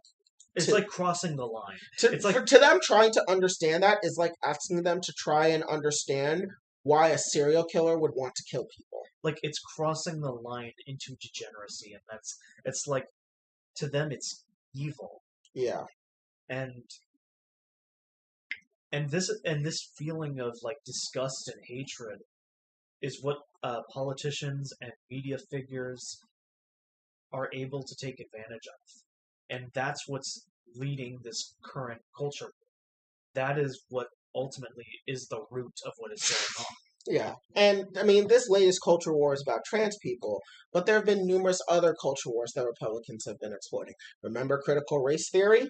It's still going on. I mean, remember, they called, not, who am I thinking? Ketanji Brown Jackson. They called her a critical race theorist just because she was black. Yeah, she didn't mention critical race theory like at all in the lead up to her nomination. And She I think was questioned constantly yeah, about it. the only time she talked about critical race theory was when she was asked about it. But prior to her being asked about it, it was not something she talked about because it wasn't relevant. And speaking of that, Republicans have done a good job, ultimately to the detriment of society, but a good job nonetheless. They have been able to wield the narrative to the point where critical race theory just means anti-racism. Yeah. And I mean, that was the stated goal. That was what Chris Rufo, the architect of the critical race theory culture war, said that he wanted it to do. He said straight up that he wanted to dilute the meaning of critical race theory so much that it could mean anything. And now he's doing the same thing with trans people and grooming. Because, lo and behold, Republicans don't care about grooming. In fact, a lot of Republicans are in favor of grooming because conservative values are the same type of values that allow for behaviors like grooming to be normalized and accepted. So it's not that they care about grooming, but they want to obfuscate the term grooming. The original term for grooming means this: it is when an adult, particularly an adult in a position of power, uses that position and relationship with a minor to make them more accustomed to and normalized to sexual ideas. So once they turn 18 or close to the legal age for sexual activity, they are more willing to do so with that person. That's what grooming is. Grooming is a long series of abuse and manipulation leading to the person grooming the person committing sexual acts on that person. That is what grooming is. Grooming is not telling a child that gay people exist. Grooming is not telling children that people identify as different genders. The reason why people like to conflate it with grooming is because, one, they like to believe that being gay and trans and all that is a sexual thing. They constantly fixate on the sexual aspect of these identities, despite the fact that the sexual aspect of these identities are a fraction of what it means to be that identity. Yeah, I mean, and working under this logic, because conservative logic really doesn't exist under this like train of thought, is that you would have to hide every mother-father relationship because of that. Yeah. You'd have to hide all elements of heterosexuality just because there are elements of sex in it. Under this logic, under this train of thought. Exactly. But they don't, because heterosexuality is normal and non-sexual, despite the fact that, heterosexual relationships are just as sexual as gay relationships. In fact, one could consider them more sexual because there's an explicit expectation that heterosexual relationships end in sex to repopulate the planet. There is a literal biological drive to do it. Not just a biological, it's a social drive. Heterosexual relationships are more sexualized than gay relationships because there's the expectation that every heterosexual relationship will end in the creation of children. But children are like prepared for that from the beginning. They're told from the very beginning that they're going to be parents. Telling a child they're going to be a parent is you telling a child that you expect them to have sex in the future, because they don't talk about adoption when they talk about these things. But ultimately, these are elements that have been normalized in society. And when you challenge them to understand things that society has evolved to accept, we get sudden pushback because it's against tradition, or they try to turn it on you and say that you're grooming them for sex. Which, by the way, here's the thing that I hate about this whole culture war as well, is that they keep acting like, for some reason, that the abuse of children, the sexual abuse of children, is somehow not illegal currently, and Because that these laws would just make it, and that these laws are now a new and like protective thing for children that will finally make the sexual abuse of children illegal, despite it being codified in law that the sexual abuse of children is illegal. It's the whole thing about trans bathroom bills. They make it seem like, oh, up until this point, raping women in a bathroom was legal. No, it's fucking illegal. It doesn't matter if you're trans or not, it's always illegal. But they kind of try to frame it as if it's okay because it's a projection, because in their minds, they want it to be okay. Why do you think you have states like Tennessee that have these absurd child marriage laws, which would basically circumvent parental consent and allow for minors to be married to adults? ultimately, when it comes down to it, these culture wars manage to win in the public eye because it's politicians and media figures and uh, and just people on the top just being able to wield a narrative because they know that mankind is stupid.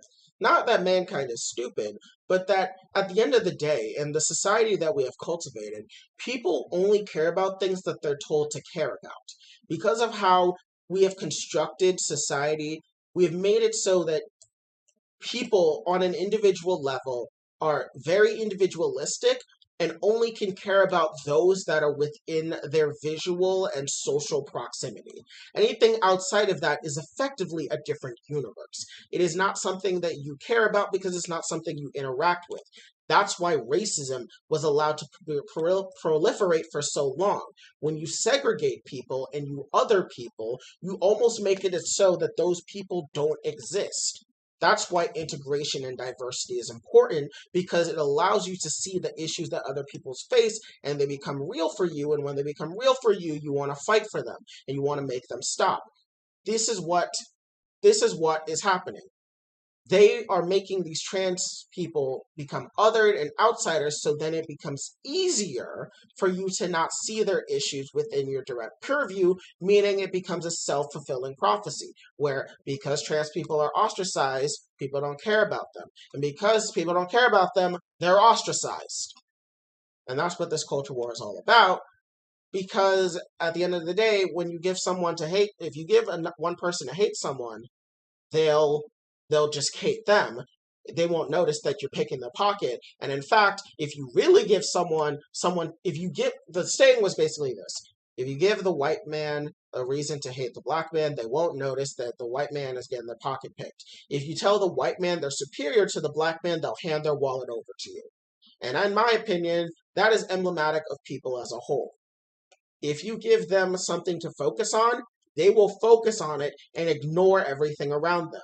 If you give them something to fight against, they will do everything in their power to fight against it without question. And that's what's happening now. Conservatives push these culture war issues to make it so that you are fighting against something, that you're a warrior for whatever, that you don't notice all the insidious and evil shit that they're doing and that they're making you believe in and want to do. And that's why these culture war issues are so devastating, is they have a dual effect of isolating and perpetuating hatred against minority groups and just groups that are in general on a precarious edge of society, but also in making it so that all the other issues surrounding them have been completely just obfuscated. Right. Like, for example, like people talk about like, oh, like we need to protect children. But here's the thing. Fighting trans people doesn't protect children. If you really want to protect children, you should be teaching them sexual education so they then know what is and isn't appropriate to be doing to people. Thus, it allows them to better understand boundaries and feel more comfortable telling authority figures about improper things done to them. But no one wants to talk about that. If you really wanted to protect children, you would actually deal with the fact that there is a culture of allowing people to be very close and uncomfortable with other people, and it being justified by the fact that it's because you want to do it, it's fine. Like, oh, I thought she was just so hot, like I had to, type of thing. Or even more subtle than that, like the fact that you feel obligated to do so, like the fact that like what is it, oh my god, what was it, Like the obligation that, like, kids have to kiss and receive kisses from family members, even if they don't want to, type things. Those are things that help reinforce the systems that allow for child abuse. But no one's going to focus on that when all you're telling them is that it's all trans people. Despite the fact that child abuse has existed since the dawn of time, and child abuse was still a thing back when trans people, quote unquote, didn't exist, even though trans people have always existed. Yeah. Ultimately, we just really want to get down to the root of what's causing these culture wars to exist and what elements are, or what elements of society allow them to continue to exist. Yeah. Mind you, this isn't to say ignore culture wars in its entirety, because you shouldn't. Culture wars are still important because there are real victims at the end. Just like real wars, there are always victims. Trans people are currently victims of the current culture war, meaning that you shouldn't ignore it. You should fight back against the current narratives that are being levied against trans people in the LGBT community, because they are victims and they are being harmed. Real harm is being done to them, and they need to be defended. But what it's supposed to say is that while you're defending them, you need to also realize that there's another thing going on. It's about making sure that you don't tunnel vision on certain issues, like how culture wars are meant to make you feel. Culture wars are meant to make you tunnel vision on a specific issue on both sides. It's supposed to make those that are fighting against trans people to tunnel vision that all issues are caused by trans people, but it's also meant to make the opposition tunnel vision that they have to continually fight against this one thing and one thing alone, when it needs to be multifaceted. You need to not just defend trans people, you need to defend LGBT people and black people, but you also need to continue fighting for workers' rights. You need to be fighting for proper education in school. You need to fight for proper funding in school. You need to keep fighting against all these fascistic oligarchs that want to continually control things and make your life a living hell. You need to fight against all of it instead of tunnel visioning on one aspect. Right. Well, ultimately, that'll conclude our brief conversation on what we wanted to just get out there about why culture wars exist. Yeah. But ultimately, just keep fighting the good fight. That's all we can say. Yep. We have an announcement to make. Next week, we're gonna have a microphone! Which will be very exciting. So our audio quality is definitely going to increase now that we've had more income coming our way. We are able to invest in a microphone, so our audio quality should increase. And our next big investment is going to be on an external hard drive. Yep. And once we get that, our next big investment will be on hopefully hiring an editor, so we can actually get these segments back down. Once the external hard drive comes in, we'll be able to start uploading episodes back to Spotify, since my computer will stop crashing. Because every time I save a new podcast episode, my computer crashes because there's too much stuff on it. So once I get the external hard drive, I will be able to save all the episodes onto the hard drive, and from there, I will be able to upload episodes back onto Spotify and Apple Podcasts and all your favorite podcasting locations. And then, once we get an editor, we're going to be able to take all of these segments that we haven't been able to upload to YouTube, and we're going to redo them. They're going to be edited, and they're going to look beautiful, and they're all going to be uploaded, and it's going to be amazing. Yes.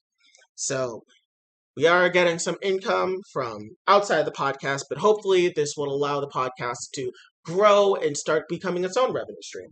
Right, definitely. So... But I think that's all we have for you tonight. Yep.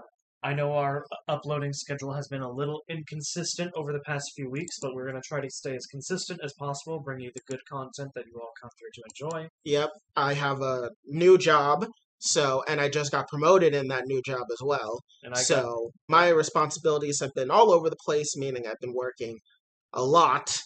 And meanwhile, getting promoted about 2 months ago, my responsibilities have been extremely overwhelming, to say the least, and it's very taxing on my sanity right now. Yeah. But at the end of the day, making more money, so gotta keep living the good life here. Yep, we're making more money, and that money is being invested into this podcast because we still care about it, even though it's been inconsistent for us. we still care about this. I mean, we try to come every week, and we're trying to bring the passion that we always have for this podcast. Yeah, So hopefully, we can just keep doing more and more and making the podcast even better. I'm like really excited to see how much the audio quality goes up with our new microphone. yes, It's going to be amazing. It's the toner microphone, so it's going to be really cool. And then I wanna upload stuff back to Spotify because it's really nice getting it up there, and I can't wait to. And then I really can't wait to get that. yeah, definitely. We're gonna cut out the boilerplate outros. Let's just have a good time. Let's just go out and enjoy life, everybody. Just Yep. at the end of the day, just take care of your own mental health. Get uh, talk to those people around you, and just spread the good vibes. Drink water. Just we'll see you guys next week, and we are signing off for the night. Have a good one, everyone.